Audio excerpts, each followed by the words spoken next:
ਧੰਨ ਵਾਖੇ ਗੁਰੂ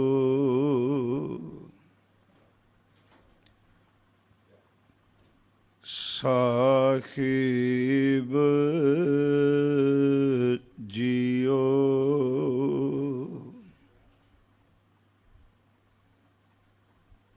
ਹਮ ਅਵਗੁਣ ਭਰੇ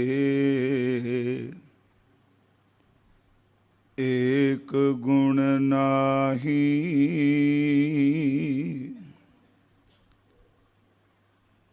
ਅੰਮ੍ਰਿਤ ਛਾਡ ਬਿਖੈ ਬਿਖ ਖਾਈ।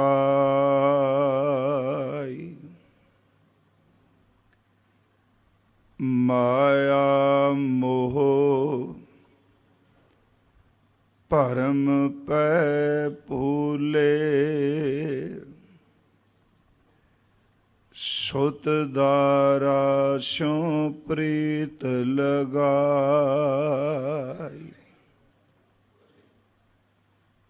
ਇਕ ਉਤਮ ਪੰਥ ਸੁਨਿਓ ਗੁਰ ਸੰਗਤ, ਤਿਹ ਮਿਲੰਤ ਜਮ ਤਰਾਸ ਮਿਟਾਈ। ਇਕ ਅਰਦਾਸ ਪਾਟ ਕੀਰਤ ਕੀ, ਗੁਰ ਰਾਮਦਾਸ ਰਾਖੋ ਸ਼ਰਨਾਈ। ਇਕ ਅਰਦਾਸ ਪਾਟ ਕੀਰਤ ਕੀ, ਗੁਰ ਰਾਮਦਾਸ ਰਾਖੋ ਸ਼ਰਨਾਈ। ਡੰਡੌਤ ਬੰਦਨ ਅਨੇਕ ਵਾਰ, ਸਰਬ ਕਲਾ ਸਮਰੱਥ। ਡੋਲਨ ਤੇ ਰਾਖੋ ਪ੍ਰਭੂ, ਨਾਨਕ ਦੇ ਕਰ ਹੱਥ।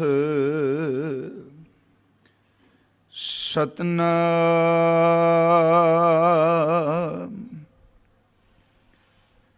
ਧੰਨ ਵਾਖੇ ਗੁਰੂ ਸਾਹਿਬ ਜੀਓ। ਪੌੜੀ ਸਤਿਗੁਰ ਵਿਟਹੁ ਵਾਰਿਆ, ਜਿਤ ਮਿਲਿਆ ਖਸਮ ਸੰਭਾਲਿਆ।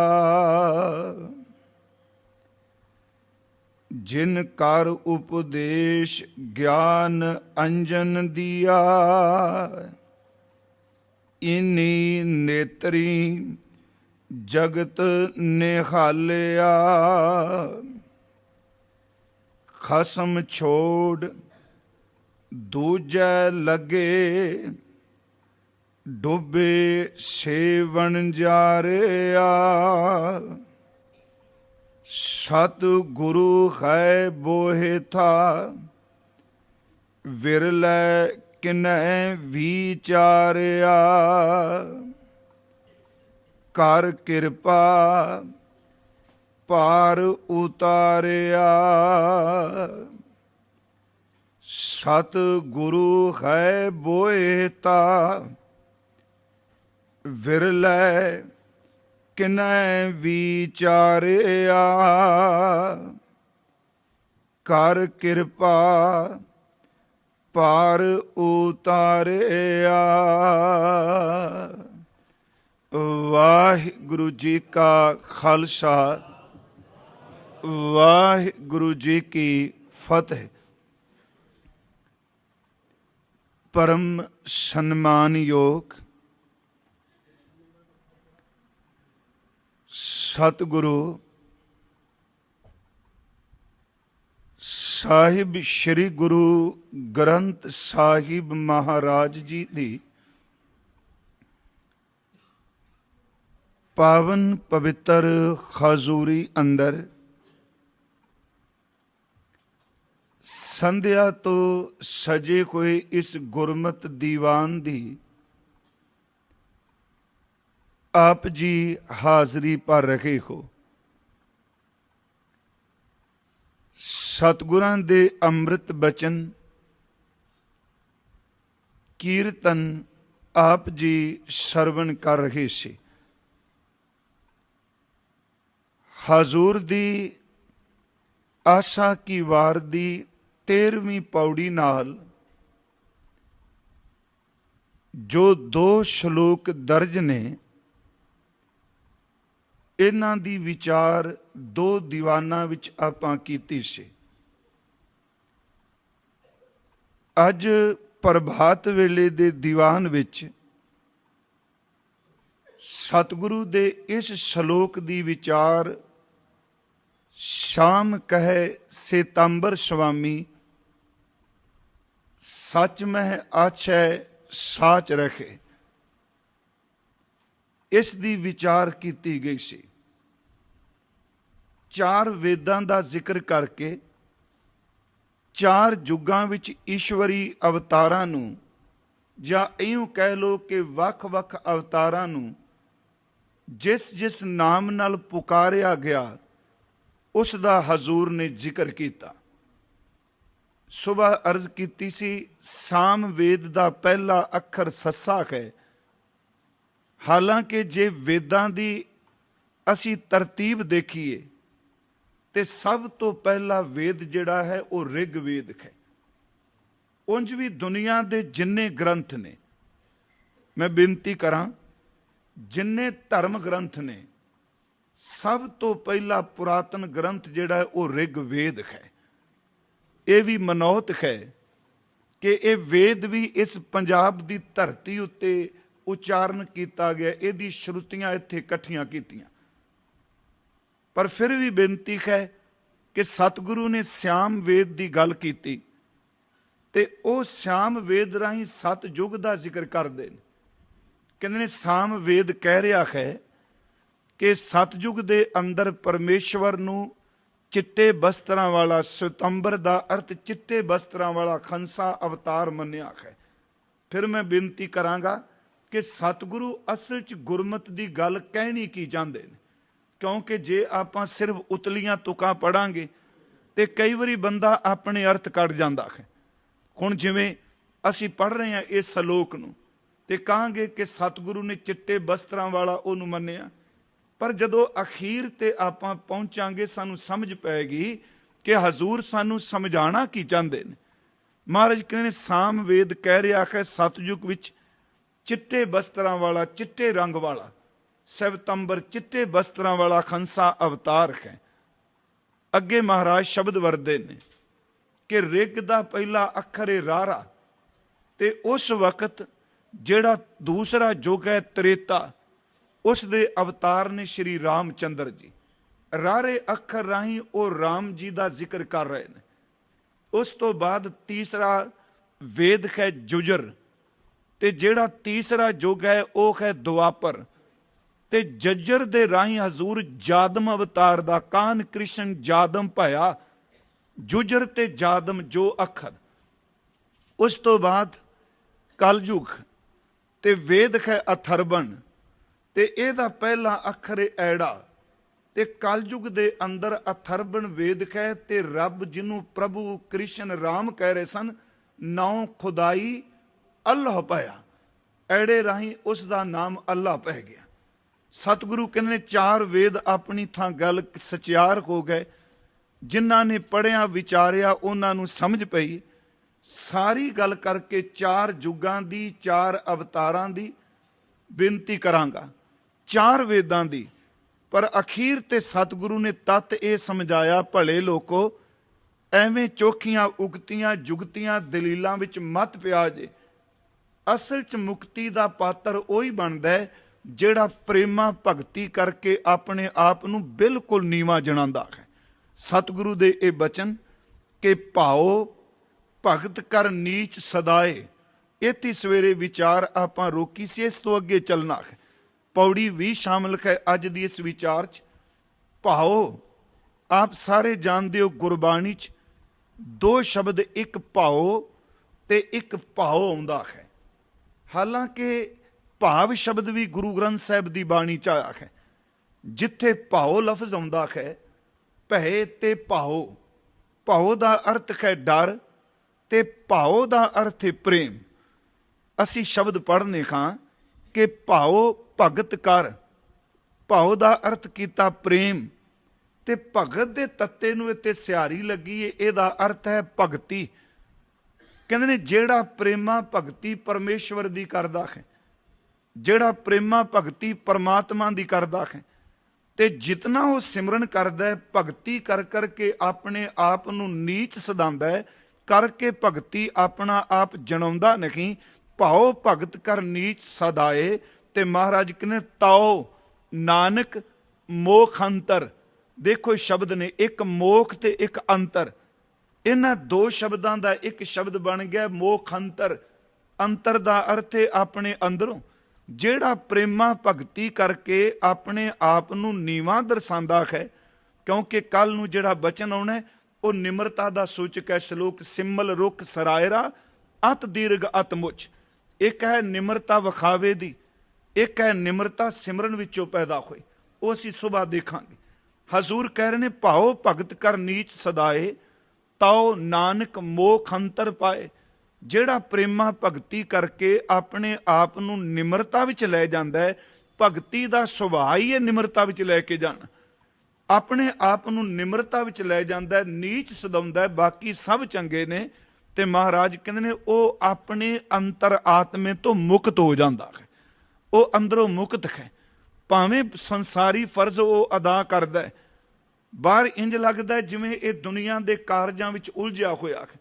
ਸਤਿਗੁਰੂ ਨੇ ਇਸੇ ਬਾਣੀ ਵਿੱਚ ਹੀ ਬਚਨ ਕੀਤਾ ਗੁਰੂ ਗ੍ਰੰਥ ਸਾਹਿਬ ਦੇ ਅੰਦਰ ਕਿ ਬਾਹਰ ਸੂਤ ਸਗਲ ਸਿਓ ਮੌਲਾ ਅਲਿਪ ਤਰਹੁ ਜੈਸੇ ਜਲ ਮੈਂ ਕੌਲਾ। ਗੁਰੂ ਅਰਜੁਨ ਸਾਹਿਬ ਜੀ ਕਹਿੰਦੇ ਜਿਹੜਾ ਅੰਦਰੋਂ ਮੁਕਤ ਹੈ, ਬਾਹਰੋਂ ਇੰਜ ਲੱਗਦਾ ਜਿਵੇਂ ਨਾ ਇਹ ਤਾਣੇ ਪੇਟੇ ਦੀ ਤਰ੍ਹਾਂ ਉਲਝੇ। ਇਹ ਤਾਂ ਮਾਇਆ ਵਿੱਚ ਖਜਤ ਹੈ। ਪਰ ਸਤਿਗੁਰੂ ਕਹਿੰਦੇ ਨੇ ਨਹੀਂ, ਜਿਹੜਾ ਪ੍ਰੇਮਾ ਭਗਤੀ ਕਰਦਾ ਹੈ ਉਹ ਬਾਹਰੋਂ ਪ੍ਰਤੀਤ ਹੁੰਦਾ ਹੈ ਦੁਨਿਆਵੀ ਹੈ, ਪਰ ਸਿਮਰਨ ਕਰਕੇ ਉਹ ਆਪਣੇ ਅੰਦਰੋਂ ਇਸ ਤਰ੍ਹਾਂ ਮੁਕਤ ਹੋ ਗਿਆ, ਇਸ ਤਰ੍ਹਾਂ ਨਿਰਲੇਪ ਹੋ ਗਿਆ, ਜਿਵੇਂ ਪਾਣੀ ਦੇ ਵਿੱਚ, ਚਿੱਕੜ ਦੇ ਵਿੱਚ ਕਮਲ ਦਾ ਫੁੱਲ ਖਿੜਦਾ ਹੈ ਤੇ ਉਹ ਚਿੱਕੜ ਤੇ ਪਾਣੀ ਤੋਂ ਨਿਰਲੇਪ ਰਹਿੰਦਾ ਹੈ। ਮੋਖ ਅੰਤਰਦਰ ਤੇ ਅੰਦਰੋਂ ਮੁਕਤ ਹੋ ਗਿਆ। ਪਹਿਲੀ ਬੇਨਤੀ ਦਾਸ ਕਰਨੀ ਚਾਹੇਗਾ ਕਿ ਪ੍ਰੇਮਾ ਭਗਤੀ ਕੀ ਹੈ। ਜੇ ਗੁਰੂ ਗ੍ਰੰਥ ਸਾਹਿਬ ਦਾ ਅਸੀਂ ਪਾਠ ਕਰੀਏ ਤਾਂ ਸੁਬਾਹ ਵੀ ਅਰਜ਼ ਕੀਤੀ ਸੀ ਕਿ ਖੁਸ਼ਕ ਗਿਆਨ ਨੂੰ ਇੱਥੇ ਕੋਈ ਥਾਂ ਨਹੀਂ। ਅਸਲ 'ਚ ਜਿਹੜੀ ਭਗਤੀ ਹੈ, ਭਾਵਾਂ ਕਿ ਨਾਰਦ ਭਗਤੀ ਸੂਤਰ ਵਿੱਚ ਨਵਦਾ ਭਗਤੀ ਦਾ ਜ਼ਿਕਰ ਆਉਂਦਾ ਹੈ। ਕੀਰਤਨ ਸਰਵਣ ਦਾਸਾ ਭਾਵ ਚਰਨ ਬੰਦਨਾ ਅਰਚਨਾ ਆਦਿਕ। ਪਰ ਗੁਰੂ ਗ੍ਰੰਥ ਸਾਹਿਬ ਦੀ ਬਾਣੀ ਜਦੋਂ ਅਸੀਂ ਪੜ੍ਹਨੇ ਹਾਂ, ਇਸ ਵਿੱਚ ਕੇਵਲ ਬੋਲ ਨੂੰ ਦਿੱਤੀ, ਅੰਦਰ ਦੀ ਭਾਵਨਾ ਨੂੰ ਵੱਡੀ ਮਹਾਨਤਾ ਦਿੱਤੀ ਹੈ। ਫਿਰ ਬੇਨਤੀ ਸੁਣਿਓ, ਮੰਨ ਲਓ ਇੱਕ ਬੰਦਾ ਜ਼ਬਾਨ ਤੋਂ ਖਰੀ ਖਰੀ ਕਹਿ ਰਿਹਾ, ਵਾਹਿਗੁਰੂ ਵਾਹਿਗੁਰੂ ਕਹਿ ਰਿਹਾ, ਰਾਮ ਰਾਮ ਸ਼ਬਦ ਵਰਤ ਰਿਹਾ, ਅੱਲਾ ਸ਼ਬਦ ਵਰਤ ਰਿਹਾ, ਉਹਦਾ ਗਲਾ ਜ਼ਰੂਰ ਸ਼ਬਦ ਵਰਤਦਾ ਹੈ, ਪਰ ਅੰਦਰੋਂ ਬਿਲਕੁਲ ਸੁੱਕੇ ਦਾ ਸੁੱਕਾ, ਗਲੇ ਤੋਂ ਥੱਲੇ ਉਹਦੇ ਅੰਦਰ ਖੁਸ਼ਕੀ ਗੁਜਗੀ ਭਰੀ ਪਈ। ਚੇਤੇ ਰੱਖਿਓ, ਉਹ ਹੱਠ ਕਰਕੇ ਹੈ ਬੋਲ। ਪ੍ਰੇਮਾ ਭਗਤੀ ਦਾ ਅਰਥ ਹੈ ਕਿ ਜਿਹੜਾ ਬੋਲੇ ਤੇ ਉਹਦੇ ਬੋਲੇ ਵਿੱਚ ਅੰਦਰ ਉਹਦਾ ਪ੍ਰਭੂ ਦੇ ਪ੍ਰੇਮ ਵਿੱਚ ਭਿੱਜਾ ਹੋਵੇ। ਪ੍ਰੇਮਾ ਭਗਤੀ ਹਜ਼ੂਰ ਸੱਚੇ ਪਾਤਸ਼ਾਹ ਜੀ ਨੇ ਅੰਮ੍ਰਿਤ ਗੁਰਬਾਣੀ ਵਿੱਚ ਬਖਸ਼ਿਸ਼ ਕੀਤੀ ਹੈ ਕਿ ਉਸ ਪਰਿਪੂਰਨ ਪਰਮਾਤਮਾ ਨੂੰ ਜਦੋਂ ਕੋਈ ਪ੍ਰੇਮ ਕਰਦਾ ਹੈ, ਇੱਥੇ ਬੇਨਤੀ ਸੁਣਿਓ, ਪ੍ਰੇਮ ਇੱਕ ਅੰਦਰ ਦੀ ਖਿੱਚ ਦਾ ਨਾਮ ਹੈ, ਸਿੱਧੀ ਜੀ ਗੱਲ। ਤੇ ਦੇਖੋ ਜਿੰਨੀਆਂ ਮਰਜ਼ੀ ਟੇਢੀਆਂ ਮੇਢੀਆਂ ਜੂਨਾਂ ਪਰਮਾਤਮਾ ਨੇ ਪੈਦਾ ਕੀਤੀਆਂ ਨਾ, ਹਰ ਜੂਨ ਦੇ ਅੰਦਰ ਪਰਮਾਤਮਾ ਨੇ ਉਸ ਦੇ ਅੰਦਰ ਕਿਸੇ ਨਾ ਕਿਸੇ ਤਰ੍ਹਾਂ ਦੀ ਖਿੱਚ ਜ਼ਰੂਰ ਟਿਕਾਈ। ਖਿੱਚ ਦਾ ਅਰਥ ਕਿਸੇ ਚੀਜ਼ ਦੇ ਪ੍ਰਤੀ ਲਗਾ, ਕੱਲਾ ਇਨਸਾਨ ਨਹੀਂ। ਗੁਰੂ ਗ੍ਰੰਥ ਸਾਹਿਬ ਵਿੱਚ ਇੱਕ ਬਚਨ ਆਉਂਦਾ ਹੈ ਕਿ ਮ੍ਰਿਗ ਮੀਨ ਭ੍ਰਿੰਗ ਪਤੰਗ ਕੁੰਚਰ ਏਕ ਦੋਖ ਵਿਨਾਸ਼। ਭਾਵੇਂ ਚਲੋ ਉੱਥੇ 5 ਦੋਖਾਂ ਦਾ ਜ਼ਿਕਰ ਕੀਤਾ। ਮਿਰਗ ਇੱਕ ਜਾਨਵਰ ਹੈ, ਚਾਰ ਪਾਇਆ ਜਾਨਵਰ, ਪਰ ਪ੍ਰਮਾਤਮਾ ਨੇ ਤਾਂ ਉਸ ਪਸ਼ੂ ਅੰਦਰ ਵੀ ਖਿੱਚ ਪੈਦਾ ਕਰ ਦਿੱਤੀ ਜੀ। ਜਦੋਂ ਘੰਡੇ ਖੇੜੇ ਦੀ ਆਵਾਜ਼, ਸੰਗੀਤ ਦੀ ਆਵਾਜ਼ ਸੁਣਦਾ ਹੈ ਤੇ ਖਰਨ ਵੀ ਉਸ ਆਵਾਜ਼ ਨੂੰ ਸੁਣ ਕੇ ਉਧਰ ਦੌੜਿਆ ਜਾਂਦਾ ਹੈ। ਇਹਦਾ ਮਤਲਬ ਪਰਮਾਤਮਾ ਨੇ ਚਾਰ ਪੈਰਾਂ ਵਾਲੇ ਇੱਕ ਪਸ਼ੂ ਵਿੱਚ ਵੀ ਖਿੱਚ ਪੈਦਾ ਕਰ ਦਿੱਤੀ। ਉਹ ਤੀਰਾਂ ਦੀ ਗੋਲੀ ਦੀ ਪਰਵਾਹ ਨਹੀਂ ਕਰਦਾ, ਪਰ ਆਵਾਜ਼ ਦਾ ਖਿੱਚਿਆ ਹੋਇਆ ਉਹਦੇ ਤੱਕ ਪਹੁੰਚ ਜਾਂਦਾ ਹੈ। ਉਸ ਪਸ਼ੂ ਵਿੱਚ ਵੀ ਖਿੱਚ ਹੈ। ਅਸੀਂ ਮੱਛੀ ਦੇਖਨੇ, ਮੱਛੀ ਪਾਣੀ 'ਚ ਰਹਿੰਦੀ ਹੈ, ਪਰਮਾਤਮਾ ਨੇ ਉਹਦੇ ਵਿੱਚ ਵੀ ਖਿੱਚ ਪੈਦਾ ਕੀਤੀ। ਹਾਲਾਂਕਿ ਜਲ ਮੈਂ ਜੰਤ ਉਹ ਪਾਇਨ ਤਿਨਾ ਪੀ ਰੋਜ਼ੀ ਦੇ, ਪਾਣੀ ਵਿੱਚ ਉਹਨੇ ਰੋਜ਼ੀ ਪੈਦਾ ਕੀਤੀ ਹੈ। ਪਰ ਜਦੋਂ ਕੋਈ ਕੰਡੇ ਦੇ ਨਾਲ, ਕੁੰਡੀ ਦੇ ਨਾਲ ਥੋੜਾ ਜਿਹਾ ਮਾਸ ਦਾ ਟੁਕੜਾ ਲਾ ਕੇ ਸੱਟਦਾ ਹੈ ਤੇ ਪਾਣੀ ਵਿੱਚ ਰਹਿਣ ਵਾਲੀ ਮੱਛੀ ਨੂੰ ਵੀ ਮਾਸ ਦਾ ਟੁਕੜਾ ਆਪਣੇ ਵੱਲ ਖਿੱਚ ਲੈਂਦਾ ਹੈ। ਉਹ ਪਾਣੀ 'ਚ ਰਹਿਣ ਵਾਲੀ ਵਿੱਚ ਵੀ ਖਿੱਚ ਹੈ। ਮੈਂ ਪਹਿਲੀ ਬੇਨਤੀ ਕਰਨੀ ਹੈ, ਪ੍ਰੇਮ ਦਰਅਸਲ ਲਫ਼ਜ਼ ਨਹੀਂ, ਪ੍ਰੇਮ ਦੇ ਲਫ਼ਜ਼ ਦੁਹਰਾਏ ਜਾ ਰਹੇ ਨੇ, ਪਰ ਪ੍ਰੇਮ ਕਿਸੇ ਟਾਵੇਂ ਟਾਵੇਂ ਹਿਰਦੇ 'ਚ ਪੈਦਾ ਹੁੰਦਾ ਹੈ। ਪ੍ਰੇਮ ਦਾ ਤਾਂ ਇੱਕ ਸ਼ਬਦ ਵਾਹਿਗੁਰੂ ਕਿਹਾ ਤੇ ਖੁਸ਼ਕੀ ਵਿੱਚ ਹਜ਼ਾਰਾਂ ਲੱਖਾਂ ਵਾਰੀ ਵਾਹਿਗੁਰੂ ਕਿਹਾ। ਮੇਰਾ ਖਿਆਲ ਲੱਖਾਂ ਵਾਰੀ ਵਾਹਿਗੁਰੂ ਕਹੇ ਤੇ ਇੰਨਾ ਅੰਦਰ ਜੁੜਦਾ ਨਹੀਂ। ਜਦੋਂ ਪ੍ਰੇਮ ਵਿੱਚ ਭਿੱਜ ਕੇ ਇੱਕ ਵਾਰੀ ਵਾਹਿਗੁਰੂ ਕੋਈ ਪੁਕਾਰਦਾ ਹੈ, ਇੱਕ ਵਾਰੀ ਕਿਆ ਹੋਇਆ ਉਹਦੀ ਜ਼ਿੰਦਗੀ ਦਾ ਪਾਰ ਉਤਾਰਾ ਕਰ ਜਾਂਦਾ ਹੈ। ਹੁਣ ਮੱਛੀ 'ਚ ਖਿੱਚ ਰੱਬ ਨੇ ਪੈਦਾ ਕੀਤੀ। ਉਹ ਨਿੱਕੇ ਜਿਹੇ ਕੰਡੇ ਕੁੰਡੀ ਨਾਲ ਲੱਗੇ ਕੋਈ ਮਾਸ ਵੱਲ ਚਲੀ ਗਈ। ਮੈਂ ਬੇਨਤੀ ਕਰਾਂ, ਦੀਵਾ ਬਲਦਾ ਹੈ, ਸਾਨੂੰ ਸਭ ਨੂੰ ਪਤਾ ਹੈ। ਚਲੋ ਬਾਣੀ 'ਚ ਉਦਾਹਰਨਾਂ ਰਿਪੀਟ ਹੁੰਦੀਆਂ ਨੇ ਤੇ ਇਹਨਾਂ ਉਦਾਹਰਨਾਂ ਨੂੰ ਅਸੀਂ ਜੇ ਕੰਪਿਊਟਰ ਦਾ ਯੁੱਗ, ਮੋਬਾਈਲ ਦਾ ਯੁੱਗ ਆ ਗਿਆ, ਇਹ ਕਹੀਏ ਵੀ ਉਦਾਹਰਨਾਂ ਬਦਲ ਦੇਣੀਆਂ ਚਾਹੀਦੀਆਂ ਨੇ, ਵਕਤੀ ਤੌਰ ਤੇ ਕਹਿਣ ਲੱਗ ਪਏ ਕਿ ਸੱਜਣ ਦੀਵਾ ਬਲਦਾ ਹੈ। ਸਾਨੂੰ ਸਭ ਨੂੰ ਪਤਾ ਹੈ ਪਤੰਗੇ ਨੂੰ ਇੱਕ ਖਿੱਚ ਹੈ ਦੀਵੇ ਦੀ ਲਾਈਟ ਦੀ। ਉਹ ਰੋਸ਼ਨੀ ਨੂੰ ਦੇਖ ਕੇ ਉਸ ਦੀਵੇ ਤੇ ਆਉਂਦਾ, ਪਰਿਕਰਮਾ ਕਰਦਾ, ਮਰ ਜਾਂਦਾ ਹੈ। ਪਰ ਚੇਤੇ ਰੱਖੋ, ਆਖਰ ਪਤੰਗੇ ਜਾਂ ਨਿੱਕੇ ਜਾਂ ਕੀੜੇ ਵਿੱਚ ਵੀ ਤਾਂ ਰੱਬ ਨੇ ਖਿੱਚ ਟਿਕਾਈ ਹੈ ਨਾ। ਮੱਛੀ ਵਿੱਚ ਖਿੱਚ ਹੈ, ਖਰਨ ਵਿੱਚ ਖਿੱਚ ਹੈ, ਪਤੰਗੇ ਵਿੱਚ ਖਿੱਚ ਹੈ। ਉਸ ਤੋਂ ਬਾਅਦ ਅਸੀਂ ਦੇਖਨੇ ਖਾਂ ਹਾਥੀ ਹੈ, ਉਹਦੇ ਵਿੱਚ ਵੀ ਖਿੱਚ ਹੈ। ਉਹਨੂੰ ਸਪਰਸ਼ ਦਾ ਬੜਾ ਵੱਡਾ ਰੋਗ ਹੈ। ਜਿਹੜੇ ਸਾਡੇ ਪੰਜ ਗਿਆਨ ਇੰਦਰੀਆਂ ਵਿੱਚ ਚਮੜੀ ਇੱਕ ਗਿਆਨ ਇੰਦਰ ਹੈ, ਸਭ ਤੋਂ ਵੱਡਾ ਚਮੜੀ ਦਾ ਸਪਰਸ਼ ਦਾ ਰੋਗ ਹਾਥੀ ਨੂੰ ਹੈ। ਉਹ ਕਾਲ ਬੂਤ ਕੀ ਹਸਤਨੀ ਮਨ ਬੌਰਾ ਰੇ, ਹਥਨੀ ਦਾ ਸਟਰੈਕਚਰ ਬੁੱਤ ਦੇਖ ਕੇ ਉਧਰ ਦੌੜਿਆ ਜਾਂਦਾ ਹੈ। ਯਾਦ ਰੱਖੋ, ਖਿੱਚ ਰੱਬ ਨੇ ਇੱਕ ਹਾਥੀ ਵਿੱਚ ਵੀ ਪੈਦਾ ਕਰ ਦਿੱਤੀ। ਭਵਰਾ ਹੈ, ਉਹਨੂੰ ਰੱਬ ਨੇ ਫੁੱਲ ਦੀ ਸੁਗੰਧੀ ਦੀ ਖਿੱਚ ਦੇ ਦਿੱਤੀ। ਮੈਂ ਸਿਰਫ ਇੱਕ ਬੇਨਤੀ ਕਰਾਂਗਾ ਕਿ ਦੇਖੋ, ਟੇਡੀਆਂ ਮੇਡੀਆਂ ਜੂਨਾਂ ਵਿੱਚ ਵੀ ਪਰਮਾਤਮਾ ਨੇ ਖਿੱਚ ਪੈਦਾ ਕੀਤੀ ਹੈ।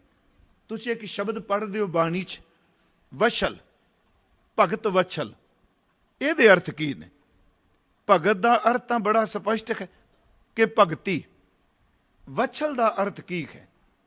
ਅਸਲ 'ਚ ਜਿਹੜਾ ਵਛਲ ਲਫ਼ਜ਼ ਹੈ, ਇਹ ਬਣਿਆ ਹੈ ਵਤਸ ਸ਼ਬਦ ਤੋਂ। ਸੰਸਕ੍ਰਿਤ ਦਾ ਸ਼ਬਦ ਵਤਸ, ਵਤਸਲ ਸ਼ਬਦ ਵੀ ਵਰਤਨੇ। ਅਸਲ 'ਚ ਵਤਸ ਸ਼ਬਦ ਬੱਚੇ ਲਈ ਵਰਤਿਆ ਜਾਂਦਾ ਹੈ। ਜੇ ਹੋਰ ਇਸ ਸ਼ਬਦ ਦੇ ਪੂਰੇ ਅਰਥਾਂ ਦੀ ਡੂੰਘਾਈ ਜਾਓ ਤੇ ਵਤਸ ਸ਼ਬਦ ਦਾ ਅਰਥ ਹੈ ਗਾਂ ਦਾ ਵੱਛਾ। ਇਹਦੇ ਤੋਂ ਸ਼ਬਦ ਬਣਿਆ ਵਛਲ, ਭਗਤ ਵਛਲ। ਵਤਸ ਦਾ ਅਰਥ ਸੀਨਾ ਵੀ ਹੈ, ਛਾਤੀ ਵੀ, ਚੇਤੇ ਰੱਖਿਓ। ਪਰ ਇੱਥੇ ਵਤਸ ਜਦੋਂ ਭਗਤ ਵਛਲ ਪੜ੍ਹਨੇ ਆ, ਇਹਦਾ ਅਰਥ ਕਿ ਭਗਤ ਵਛਲ ਦਾ ਅਰਥ ਹੈ ਭਗਤੀ ਨੂੰ ਪਿਆਰ ਕਰਨ ਵਾਲਾ ਪਿਆਰਾ। ਪਰ ਵਛਲ ਸ਼ਬਦ ਜਿਹੜਾ ਹੈ ਉਹ ਗਾਂ ਦੇ ਬਛੜੇ ਤੋਂ, ਵੱਛੇ ਤੋਂ ਬਣਿਆ ਹੈ। ਉਹਦੇ ਤੋਂ ਲਫ਼ਜ਼ ਹੈ ਵਤਸ। ਤੇ ਗੁਰੂ ਗ੍ਰੰਥ ਸਾਹਿਬ ਨੇ ਭਗਤੀ ਦੇ ਇੱਕ ਉਦਾਹਰਨ ਗਾਂ ਦਾ ਆਪਣੇ ਬੱਚੇ ਨੂੰ ਪਿਆਰ ਕਰਨਾ, ਇਸੇ ਤਰ੍ਹਾਂ ਭਗਤ ਕਹਿੰਦੇ ਨੇ ਮੈਂ ਰੱਬ ਨੂੰ ਪਿਆਰ ਕਰਨਾ। ਜੈਸੇ ਗਾਏ ਕਾ ਬਾਛਾ ਛੂਟਲਾ, ਭਗਤ ਨਾਮਦੇਵ ਜੀ। ਬਾਛਾ ਦਾ ਅਰਥ ਬੱਚਾ, ਵਤਸ। ਜੈਸੇ ਗਾਏ ਕਾ ਬਾਛਾ ਛੂਟਲਾ, ਥਨ ਚੋਖ ਤਾਂ ਮਾਖਨ ਗੂਟਲਾ। ਕਹਿੰਦੇ ਨੇ ਜਿਵੇਂ ਗਾਂ ਦਾ ਵੱਛਾ ਛੱਡਿਆ ਜਾਏ, ਉਹ ਮਾਂ ਦੇ ਥਨ ਨੂੰ ਚੁੰਘਦਾ, ਮਾਖਣ ਦਰ ਤੇ ਉਹ ਘੁੱਟ ਘੁੱਟ ਕਰਕੇ ਦੁੱਧ ਪੀਂਦਾ ਹੈ। ਕਹਿੰਦੇ ਨੇ ਭਲਿਓ, ਜਦੋਂ ਮੈਂ ਪ੍ਰਭੂ ਪੁਕਾਰਨਾ, ਬੀਠਲ ਪੁਕਾਰਨਾ, ਮੈਨੂੰ ਇਸ ਤਰ੍ਹਾਂ ਸਵਾਦ ਆਉਂਦਾ ਭਗਤੀ ਦਾ ਜਿਵੇਂ ਵੱਛਾ ਆਪਣੀ ਮਾਂ ਦਾ ਦੁੱਧ ਚੁੰਘਦਾ ਹੁੰਦਾ। ਇਹ ਸਤਿਗੁਰੂ ਦੇ ਅੰਮ੍ਰਿਤ ਬੋਲ ਨੇ। ਮੈਂ ਬੇਨਤੀ ਕਰਾਂਗਾ, ਰੱਬ ਨੇ ਖਿੱਚ ਟੇਢੀ ਮੇਢੀ ਜੂਨ ਸਾਰਿਆਂ 'ਚ ਪੈਦਾ ਕੀਤੀ ਹੈ। ਸਾਡੇ ਸਰੀਰ ਦੇ ਵਿੱਚ ਇੱਕ ਖਿੱਚ ਹੈ, ਪਰ ਫਰਕ ਇੰਨਾ ਹੈ ਕਿ ਸਾਡੇ ਸਰੀਰ 'ਚ ਖਿੱਚ ਕਈ ਰੂਪਾਂ 'ਚ ਚੱਲਦੀ ਪਈ। ਜਦੋਂ ਕਿਤੇ ਇਨਸਾਨ ਉਸ ਬਾਹਰ ਦੀ ਖਿੱਚ ਨੂੰ ਸੰਕੋਚ ਕੇ ਪੂਰਨ ਤੌਰ ਤੇ ਸ਼ਬਦ ਵਿੱਚ ਲਾ ਦੇ, ਚੇਤੇ ਰੱਖਿਓ ਜ਼ਿੰਦਗੀ ਜੀਣ ਦਾ ਰਸ ਹੀ ਕੁਝ ਹੋਰ ਹੋ ਜਾਏਗਾ। ਫਿਰ ਧਿਆਨ ਨਾਲ ਸੁਣਿਓ ਮੇਰੀ ਬੇਨਤੀ, ਕਿਉਂਕਿ ਮੈਂ ਅਜੇ ਸ਼ਬਦ ਚੁਣਿਆ, ਭਾਉ ਭਗਤ ਕਰ ਨੀਚ ਸਦਾਏ, ਤਉ ਨਾਨਕ ਮੋਖ ਅੰਤਰ ਪਾਏ। ਹੁਣ ਸਾਡੇ 'ਚ ਇੱਕ ਖਿੱਚ ਨਹੀਂ, ਸਾਡੀਆਂ ਅੱਖਾਂ 'ਚ ਵੱਖਰੀ ਖਿੱਚ ਹੈ, ਕੰਨਾਂ 'ਚ ਵੱਖਰੀ ਖਿੱਚ ਹੈ, ਸਾਡੀ ਜ਼ਬਾਨ 'ਚ ਵੱਖਰੀ ਖਿੱਚ ਹੈ, ਸਾਡੀ ਨਾਸਕਾ ਦੀ ਆਪਣੀ ਖਿੱਚ ਹੈ, ਸਾਡੇ ਸੱਚ ਇਹ ਵੇ ਕਿ ਸਕਿਨ ਦੀ ਬੋਡੀ ਦੀ ਆਪਣੀ ਖਿੱਚ ਹੈ, ਤੁਚਾ ਦੀ। ਬਾਕੀ ਗੱਲਾਂ ਛੱਡੋ, ਜਦੋਂ ਅਸੀਂ ਕਿਤੇ ਇਕੱਲੇ ਬੈਠਨੇ ਆ, ਸਾਡਾ ਮਨ ਫੁਰਨਿਆਂ ਦੀ ਖਿੱਚ ਪੈਦਾ ਕਰਕੇ ਉਹਦੇ ਵਿੱਚ ਹੀ ਖਿੱਚਦਾ ਰਹਿੰਦਾ ਹੈ। ਕਿਸ ਤਰ੍ਹਾਂ ਚੱਲਦਾ ਪਿਆ ਸਿਸਟਮ ਸਾਡਾ? ਕਿਉਂ ਨਹੀਂ ਅੰਦਰ ਪ੍ਰੇਮ ਪੈਦਾ ਹੁੰਦਾ? ਕਿਉਂਕਿ ਜਿੰਨੀ ਖਿੱਚ ਦੀ એનર્ਜੀ ਹੈ, ਉਹ ਤਾਕਤ ਹੈ, ਉਹ ਇੰਦਰੀਆਂ ਰਾਹੀਂ ਬਾਹਰ ਮੁਖੀ ਹੋ ਗਈ। ਇਸੇ ਕਰਕੇ ਪ੍ਰੇਮਾ ਭਗਤੀ ਕਰਨ ਵਾਲਿਆਂ ਨੇ ਕਿਹਾ, ਲੋਕੋ ਰੱਬ ਜਨਮਾਂ ਜਨਮਾਂ ਦੇ ਜਪਨ ਦੀ ਖੇਡ ਨਹੀਂ, ਜੇ ਇੰਦਰੀਆਂ ਨੂੰ ਕਾਬੂ ਕਰਕੇ ਅੰਤਰਮੁਖੀ ਕਰ ਲੋ ਤੇ ਰੱਬ ਅੱਜ ਹੀ ਮਿਲ ਜਾਏਗਾ। ਅੱਜ ਮਿਲਾਵਾ ਸ਼ੇਖ ਫਰੀਦ, ਅੱਜ ਅੱਲਾਹ, ਅੱਜ ਰੱਬ ਮਿਲੇਗਾ। ਪਰ ਇੱਕ ਕੰਮ ਕਰ, ਟਾਕਿਮ ਕੁੰਜੜੀਆਂ, ਇਹ ਜਿਹੜੀਆਂ ਕੁੰਜਾਂ ਬਾਹਰ ਦੀ ਖਿੱਚ ਪਾਈ ਬੈਠੀਆਂ, ਮੈਂ ਫਿਰ ਬੇਨਤੀ ਕਰਾਂ, ਪ੍ਰੇਮਾ ਭਗਤੀ ਬਣੇਗੀ ਕਿੱਥੇ? ਅੱਖਾਂ ਕਿਸੇ ਵੱਲ ਖਿੱਚੀਆਂ ਪਈਆਂ, ਕੰਨ ਕਿਸੇ ਵੱਲ ਖਿੱਚੇ ਪਏ, ਜੀਭ ਸਵਾਦ ਕੋਈ ਭਾਲਦੀ ਏ। ਇੱਥੋਂ ਤੱਕ ਪਾਠ ਕਰਦਾ ਵੀ ਬੰਦਾ ਸੋਚਦਾ ਵਕਤ ਨਾਲ ਕੰਮ ਨਿਬੇੜਨਾ, ਅੱਜ ਕਿਚਨ ਚਾਹ ਬਣਿਆ, ਉੱਠ ਕੇ ਵਕਤ ਨਾਲ ਖਾਵਾਂਗਾ। ਉਹ ਰਸ ਕਿੱਥੇ ਹੋਣਾ? ਅੱਖਾਂ ਰਹਿ ਰਸ ਦਾ ਪਾਠ ਕਰਦੀਆਂ ਪਈਆਂ ਨੇ ਤੇ ਨਾਲ ਟੀਵੀ ਵੇਖਦਾ ਪਿਆ, ਕਦੋਂ ਸੀਰੀਅਲ ਸ਼ੁਰੂ ਹੋਣਾ, ਮੈਂ ਫਟਾਫਟ ਆਪਣੇ ਨਿਤਨੇਮ ਨੂੰ ਮੁਕਾ ਲਾਂ। ਮੈਂ ਇੱਕ ਬੇਨਤੀ ਕਰਾਂਗਾ, ਪ੍ਰੇਮਾ ਭਗਤੀ ਵਾਲੀ ਕਹਾਣੀ ਕਿੱਥੇ? ਕਿਉਂਕਿ ਇੰਦਰੀਆਂ ਜਿਹੜੀਆਂ ਨੂੰ ਖਿੰਡੀਆਂ ਪਈਆਂ ਨੇ। ਹਜ਼ੂਰ ਨੇ ਬਚਨ ਕੀਤੇ, ਕਹਿਣ ਲੱਗੇ, ਆਜ ਮਿਲਾਵਾ ਸ਼ੇਖ ਫਰੀਦ ਟਾਕਮ ਕੁੰਜੜੀਆਂ, ਮਨੋ ਮਚੰਦੜੀਆਂ, ਜਿਨ੍ਹਾਂ ਨੇ ਤੇਰੇ ਅੱਗ ਅੰਦਰ ਨੂੰ ਅੱਗ ਮਚਾਈ, ਉਹਨਾਂ ਨੂੰ ਰੋਕ। ਇਸੇ ਨੂੰ ਬਾਬਾ ਜੀ ਨੇ ਬਚਨ ਕਿਹਾ, ਕਹਿਣ ਲੱਗੇ, ਬੇਦ ਕਦੇਵ ਇਫਤਰਾ ਭਾਈ, ਦਿਲ ਕਾ ਫਿਕਰ ਨਾ ਜਾਏ, ਟੁਕ ਦਮ ਕਰਾਰੀ ਜੋ ਕਰੋ, ਹਾਜ਼ਰ ਹਜ਼ੂਰ ਖੁਜਾਏ। ਇੱਕ ਰੰਚਕ ਮਾਤਰ ਆਪਣੀ ਸਾਰੀ એનર્ਜੀ ਨੂੰ ਰੋਕ, ਅੰਤਰਮੁਖੀ ਕਰ, ਇੱਕ ਖਿੰਨ ਵਿੱਚ ਟੁੱਕ ਮਾਤਰ ਚੁਟਕੀ 'ਚ ਰੱਬ ਤੇਰੇ ਸਾਹਮਣੇ ਹਾਜ਼ਰ ਹੋ ਜਾਏਗਾ। ਇਹਨੂੰ ਕਬੀਰ ਸਾਹਿਬ ਨੇ ਕਿਹਾ, ਹੈ ਹਜ਼ੂਰ ਕਤ ਦੂਰ ਬਤਾਵੋ, ਦੁੰਦਰ ਬਾਂਧੋ ਸੁੰਦਰ ਪਾਵੋ। ਹਾਂ, ਸਾਡੀ ਬਾਡੀ 'ਚ ਇਹ ਖਿੱਚ ਕੰਮ ਕਰਦੀ ਹੈ। ਸਿਆਣੇ ਪੁਰਸ਼ਾਂ ਨੇ ਇਹਨੂੰ ਦੋ ਹਿੱਸਿਆਂ 'ਚ ਵੰਡਿਆ। ਬੇਨਤੀ ਸੁਣਿਓ, ਕਦੀ ਇਹ ਖਿੱਚ ਜਦੋਂ ਸੁਰਤ ਡਿੱਗਦੀ ਹੈ, ਸੁਣੋ, ਉਦੋਂ ਇਹ ਕਾਮ ਦਾ ਰੂਪ ਧਾਰਨ ਕਰ ਜਾਂਦੀ ਖਿੱਚ। ਜਦੋਂ ਕਿਸੇ ਦੀ ਸ਼ਬਦ ਵਿੱਚ ਟਿਕ ਕੇ ਸੁਰਤ ਉੱਚੀ ਉੱਠਦੀ ਹੈ, ਚੇਤੇ ਰੱਖਿਓ, ਇਸ ਖਿੱਚ ਨੂੰ ਕਾਮ ਦੀ ਵਾਸ਼ਨਾ ਤੋਂ ਮੁਕਤੀ ਹੋ ਕੇ ਪਰਮਾਤਮਾ ਦੇ ਨਾਮ ਦੇ ਨਾਲ ਸੰਬੰਧ ਬਣ ਜਾਂਦਾ ਹੈ। ਇਹ ਬਾਡੀ ਤੇ ਅਸਰ ਕਰੀ ਜਾਂਦੀ ਹਰ ਵੇਲੇ। ਇਹ ਖਿੱਚ ਇਨਸਾਨ ਦੇ ਅੰਦਰ ਵੀ। ਸਤਿਗੁਰੂ ਕਹਿੰਦੇ ਨੇ, ਤੂੰ ਪਰਮਾਤਮਾ ਨੂੰ ਪ੍ਰੇਮ ਕਰ, ਕਿਸੇ ਹੋਰ ਕਰਮ ਕਾਂਡ ਨੂੰ ਤਾਂ ਥਾਂ ਦਿੱਤੀ ਨਹੀਂ। ਜੇ ਤੁਸੀਂ ਗੁਰੂ ਘਰ 'ਚ ਆ ਕੇ ਮੱਥਾ ਟੇਕਦੇ ਹੋ, ਇਹ ਪ੍ਰੇਮ ਨਾਲ ਟੇਕਿਆ ਹੀ ਪ੍ਰਵਾਨ ਹੈ। ਜੇ ਭੇਟਾ ਗੁਰੂ ਸਾਹਮਣੇ ਰੱਖਣੇ ਆ, ਪ੍ਰੇਮ ਨਾਲ ਰੱਖੀ ਕੋਈ ਪ੍ਰਵਾਨ ਹੈ। ਪ੍ਰੇਮ ਨਾਲ ਜੁੜਿਆ ਹੋਇਆ ਹਰ ਕਰਮ ਹੀ ਸਵੀਕਾਰ ਹੈ। ਪ੍ਰੇਮ ਤੋਂ ਵੀ ਹੋਣਾ, ਚੇਤੇ ਰੱਖਿਓ, ਜਿੰਨਾ ਮਰਜੀ ਕੋਈ ਦਾਵਾ ਕਰੀ ਜਾਏ, ਬੰਦੇ ਦੇ ਅੰਦਰ ਦਾ ਰਸ ਨਹੀਂ ਬਣਦਾ।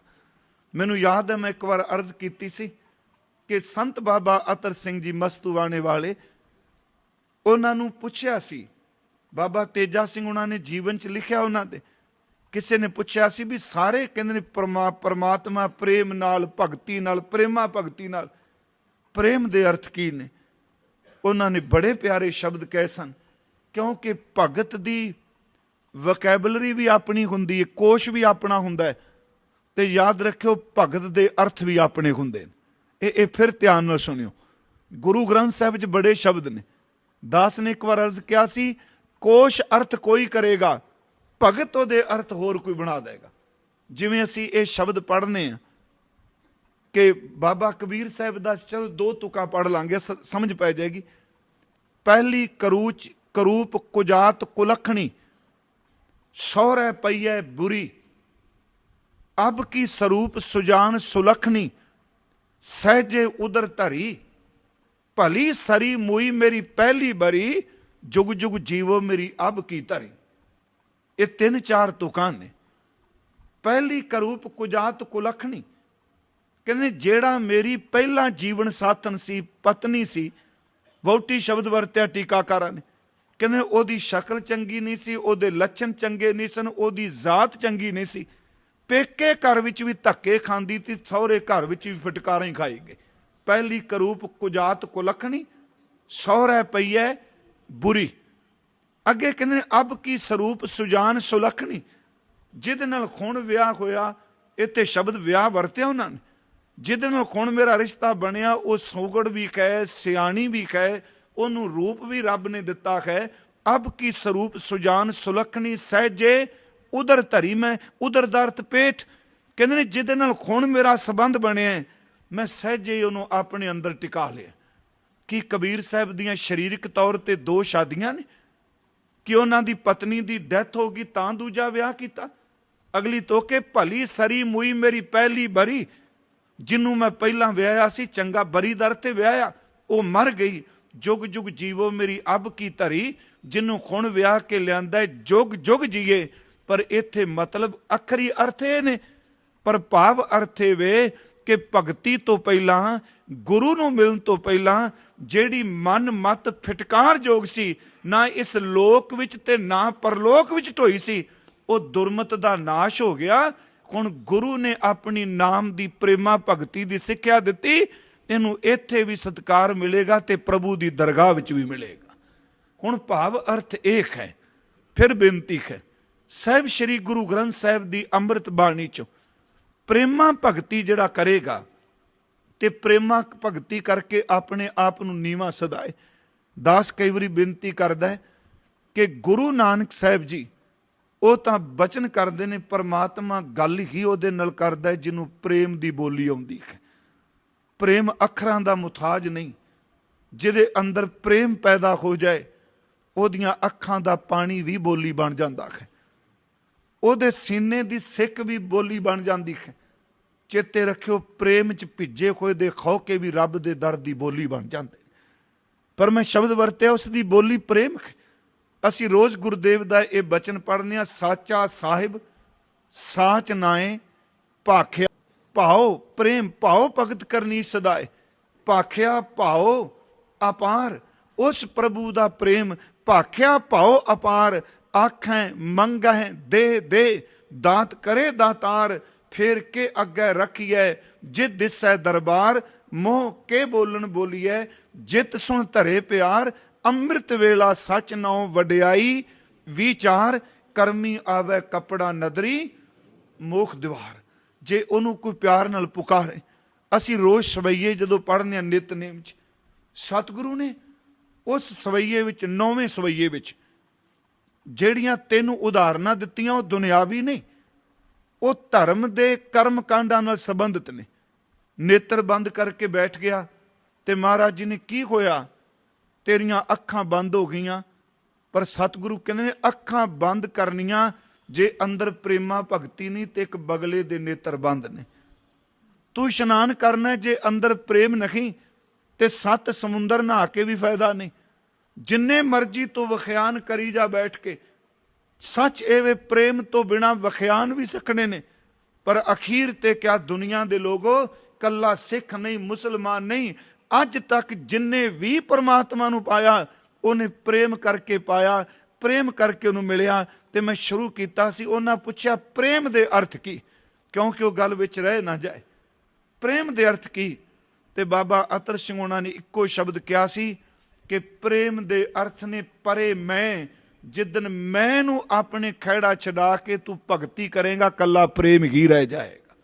ਉਹਨਾਂ ਅਰਥ ਆਪਣੇ ਢੰਗ ਨਾਲ ਕੀਤੇ ਕਿ ਪਰੇ ਮੈਂ।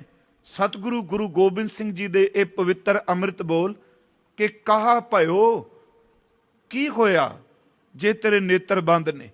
ਕਹਾ ਭਇਓ ਜੋ ਦੋ ਲੋਚਨ ਮੂੰਦ ਕਹਿ, ਬੈਠ ਰਿਓ ਬਕ ਧਿਆਨ ਲਗਾਇਓ, ਨਾਤ ਫਿਰਿਓ ਲਿਏ 7 ਸਮੁੰਦਰਨ ਲੋਕ ਗਇਓ, ਪਰ ਲੋਕ ਗਵਾਇਓ, बांस कियो बखियान सो बैठ के, ऐसे ही ऐसे सो बहस बतायो, सारी उम्र लंघ गई, साच कहूं सुन ले हो सब है। गुरमुखो एक दो नू नहीं, पूरी मानवता नू क्या मेरी गल सच नाल सुन लो। साच कहूं सुन लियो सब है, जिन प्रेम कियो तिन्ही प्रपायो भाव भगत कर नीच सदाए। जिन प्रेम कियो, जिन्ने भी परमात्मा नूं प्रेम कीता उन्हें साईं नूं पा लिया। अगली बेनती जिहड़ा प्रेम है, फिर मैं दो तीन उदाहरण होर दे देना, बाणी चों बाहर आपां नहीं जावांगे। देखो, कथा करनी हुनर है एक, खिमा कर दिया जी मैनूं, ये भी एक कला है। कई बंदे रवाज देंदे ने, कई हसा देंदे ने, कई भड़का देंदे आ। कला है ना जी शब्दां दी। लिखारी कोल हुनर है, कवि कोल हुनर है, खिमा करियो रागी कोल हुनर है, विद्वान पुरुष कोल हर तरह के लफ्ज ने। पर श्री गुरु ग्रंथ साहिब का एक फैसला है कि प्रेमा भगती तो विखोणी कथा भी मृतक है। वाहिगुरू जी, मैं शब्द थोड़े जे करड़े वरत रहा कहण बाणी दे। अंदर प्रेमा भगती तो बिना कविता भी मुर्दा है, प्रेमा भगती तो बिना विद्वता भी लाश है। सतगुरु दे ए पवित्र बोल, अत सुंदर कुलीन चतुर मुख ज्ञानी धनवंत, ये सारे गुण ने जी। पर जे भाव भगत नहीं, प्रेमा भगती नहीं, अत सुंदर कुलीन चतुर मुख ज्ञानी धनवंत, मृतक कईयां नानका जै प्रीत नहीं भगवंत। जे परमात्मा दी प्रीत नहीं तो सचमुच सब कुछ मुर्दा जे, कोई उहदा अर्थ नहीं। हुण प्रेम जिहड़ा है, जिन्हों आपां मुहब्बत करने, गुरु ग्रंथ साहिब विचों 3-4 असीं बचन लैने। प्रेम असल च आपा समर्पण करन दा नाम है, प्रेम अपना आप छड्डण दा नाम है। गुरु नानक साहिब जी दी जोत दे ए बोल कि जे तेरे मन दे अंदर प्रेम दी खेड खेडण दा चाह है, तुहानूं सारिआं नूं इह शलोक चेते आ जाण। इस शलोक दे भी अर्थ कई ने जी, एक दिन दी कथा नहीं इहदी। एक है प्रेम, फिर है खेलण, तीसरा लफ्ज है चाओ। ते मैं एक दिन बेनती की सी, इत्थे मेरी लफ्ज भी जिहड़ा है वो मेरी भी उस वड्डे मैं दा जिक्र है, खौमे वाली मैं नहीं। हालां बाणी विच मैं लफ्ज नूं कहा तू मैं छड्ड दे, पर रब तां खुद कहंदा है आप सवारें मैं मिलें।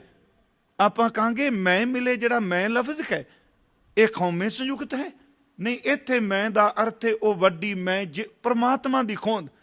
महाराज कहंदे ने जो तो प्रेम खेलण का चाओ। प्रेम दी खेड सिर तली ते रख के खेडी जांदी प्यारिओ। रत्तियां खोयां दी जिंदगी समर्पण है, रत्ते सही जे मुख ना मुड़न जिन्नी संझाता साईं। जे तेरे अंदर प्रेम दी खेड खेडण दा चाह है, ते अगला शब्द महाराज कहंदे ने अपना सिर तली ते रख के मेरी गली चावी।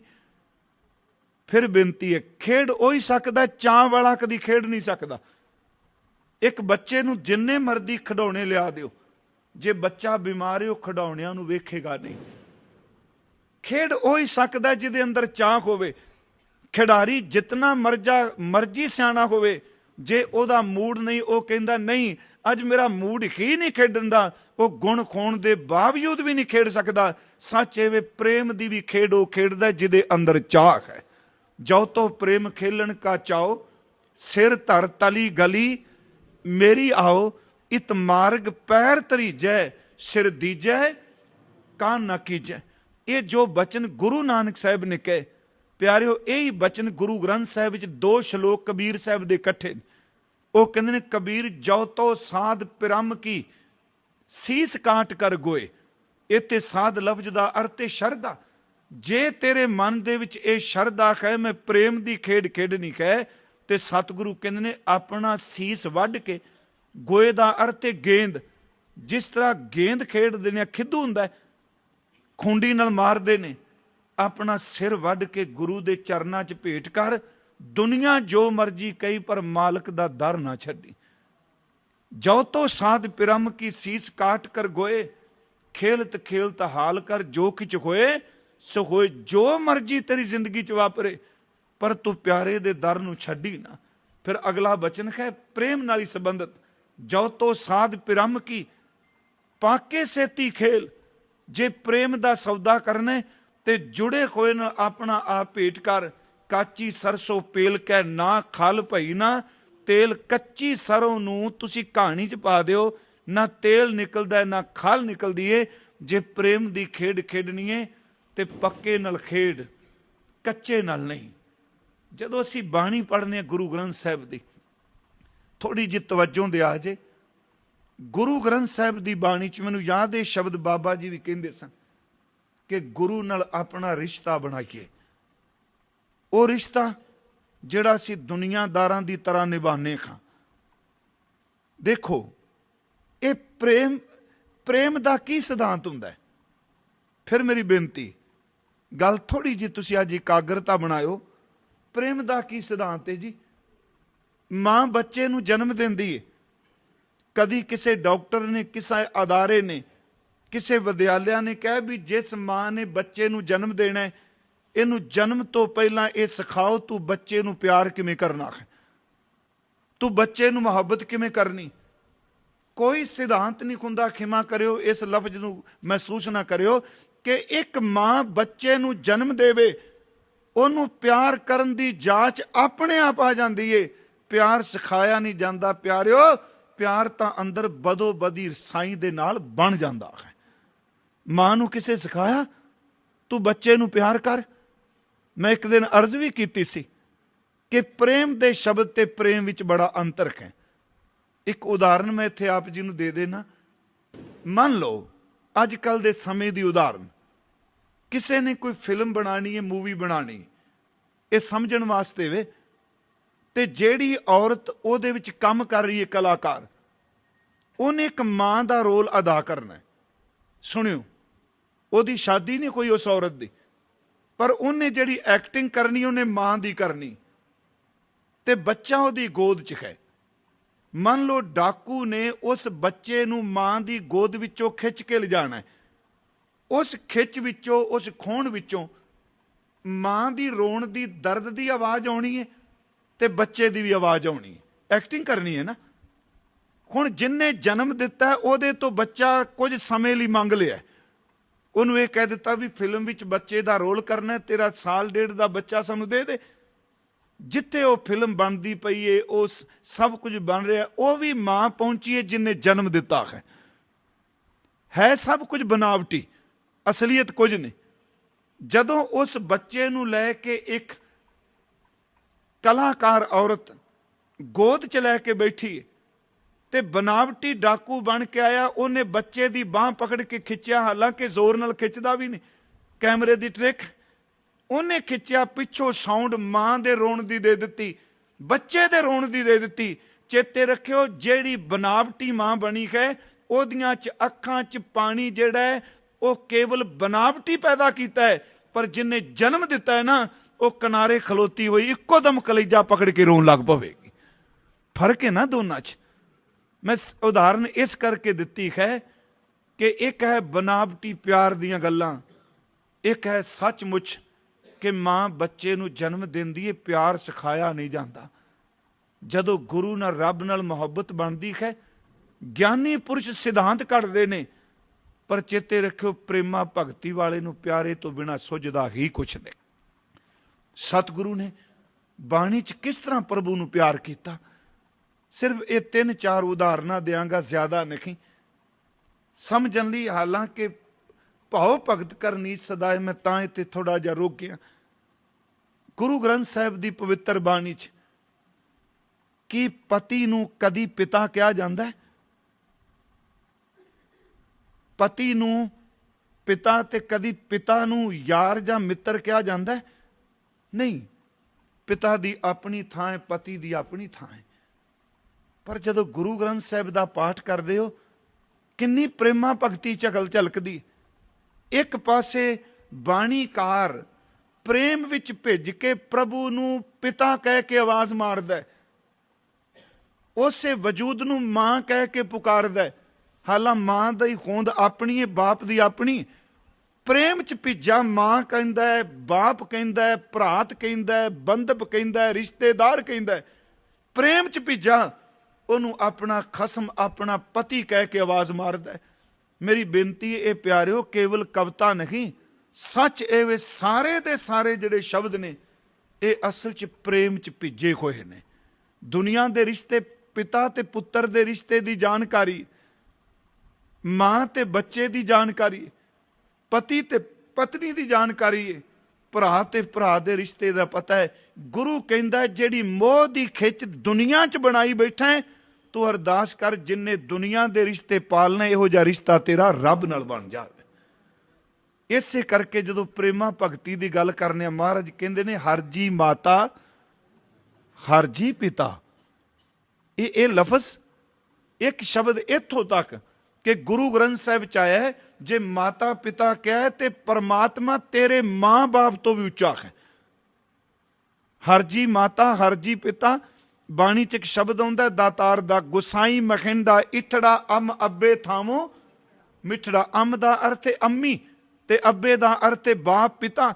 ਮੇਰਾ ਤਾਂ ਰੱਬ ਮੇਰੀ ਅੰਮਾ ਤੇ ਅੱਬਾ ਤੋਂ ਵੀ ਮਿੱਠਾ ਹੈ। ਹਰ ਜੀ ਮਾਤਾ ਹਰ ਜੀ ਪਿਤਾ ਹਰ ਜੀਓ ਪ੍ਰਤਪਾਲਕ।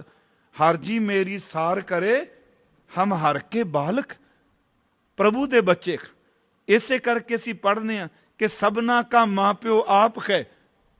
ਜਾਂ ਅਸੀਂ ਸ਼ਬਦ ਪੜ੍ਹਦੇ ਹਾਂ ਤੂੰ ਠਾਕੁਰ ਤੁਮ ਪੈ ਅਰਦਾਸ ਜੀਓ ਪਿੰਡ ਸਭ ਤੇਰੀ ਰਾਸ ਤੂੰ ਮਾਤ ਪਿਤਾ ਹਮ ਬਾਰਿਕ ਤੇਰੇ। ਆਪਣੇ ਆਪ ਨੂੰ ਬੱਚਾ। ਫਿਰ ਤੁਸੀਂ ਪੜ੍ਹੋ ਕੱਲਾ ਬੱਚਾ ਹੀ ਨਹੀਂ, ਤੂੰ ਮੇਰਾ ਪਿਤਾ, ਤੂੰ ਹੈ ਮੇਰਾ ਮਾਤਾ, ਤੂੰ ਮੇਰਾ ਬੰਧਪ, ਤੂੰ ਮੇਰਾ ਭਰਾਤਾ। ਮੈਨੂੰ ਦੱਸੋ ਮਾਂ ਨੂੰ ਕਦੀ ਕਿਸੇ ਨੇ ਭਰਾ ਕਿਹਾ? ਜੇ ਇੱਕ ਗੁਰੂ ਜੀ ਨੂੰ ਪਿਤਾ ਜੀ ਕਹਿੰਦਾ ਹੈ, ਦਾਸ ਕਈ ਵਾਰੀ ਕਈ ਬੇਨਤੀ ਕਰਦਾ ਹੈ ਕਿ ਕੱਲਿਆਂ ਬੈਠ ਕੇ ਜਿਵੇਂ ਮਰਜ਼ੀ ਗੁਰੂ ਨੂੰ ਪਿਆਰ ਕਰੋ, ਜਿਵੇਂ ਮਰਜ਼ੀ। ਸੰਗਤੀ ਰੂਪ ਵਿੱਚ ਅਸੀਂ ਪੰਥਕ ਮਰਿਆਦਾ ਨੂੰ ਤੋੜਨਾ ਨਹੀਂ। ਕੱਲਿਆਂ ਬੈਠ ਕੇ ਜੇ ਪਿਤਾ ਜੀ ਵੀ ਗੁਰੂ ਗ੍ਰੰਥ ਸਾਹਿਬ ਨੂੰ ਕਹਿ ਦਿਓਗੇ ਤੇ ਕੋਈ ਪਾਪ ਨਹੀਂ। ਜੇ ਸਾਈਂ ਕਹਿ ਦਿਓਗੇ, ਯਾਰ ਕਹਿ ਦਿਓਗੇ, ਕੋਈ ਪਾਪ ਨਹੀਂ। ਸਾਹਿਬ ਕਹਿੰਦੇ ਨੇ ਤੂੰ ਮੇਰਾ ਪਿਤਾ, ਤੂੰ ਹੈ ਮੇਰਾ ਮਾਤਾ, ਤੂੰ ਮੇਰਾ ਬੰਧਪ, ਤੂੰ ਮੇਰਾ ਭਰਾਤਾ। ਕੱਲਾ ਬੰਧਪ ਭਰਾਤਾ ਨਹੀਂ। ਸਤਿਗੁਰੂ ਨੇ ਕਿਹਾ ਮੈਂ ਬੌਰੀ ਮੇਰਾ ਰਾਮ ਪਧਾਰ, ਤੂੰ ਮੇਰਾ ਖਸਮ ਹੈ।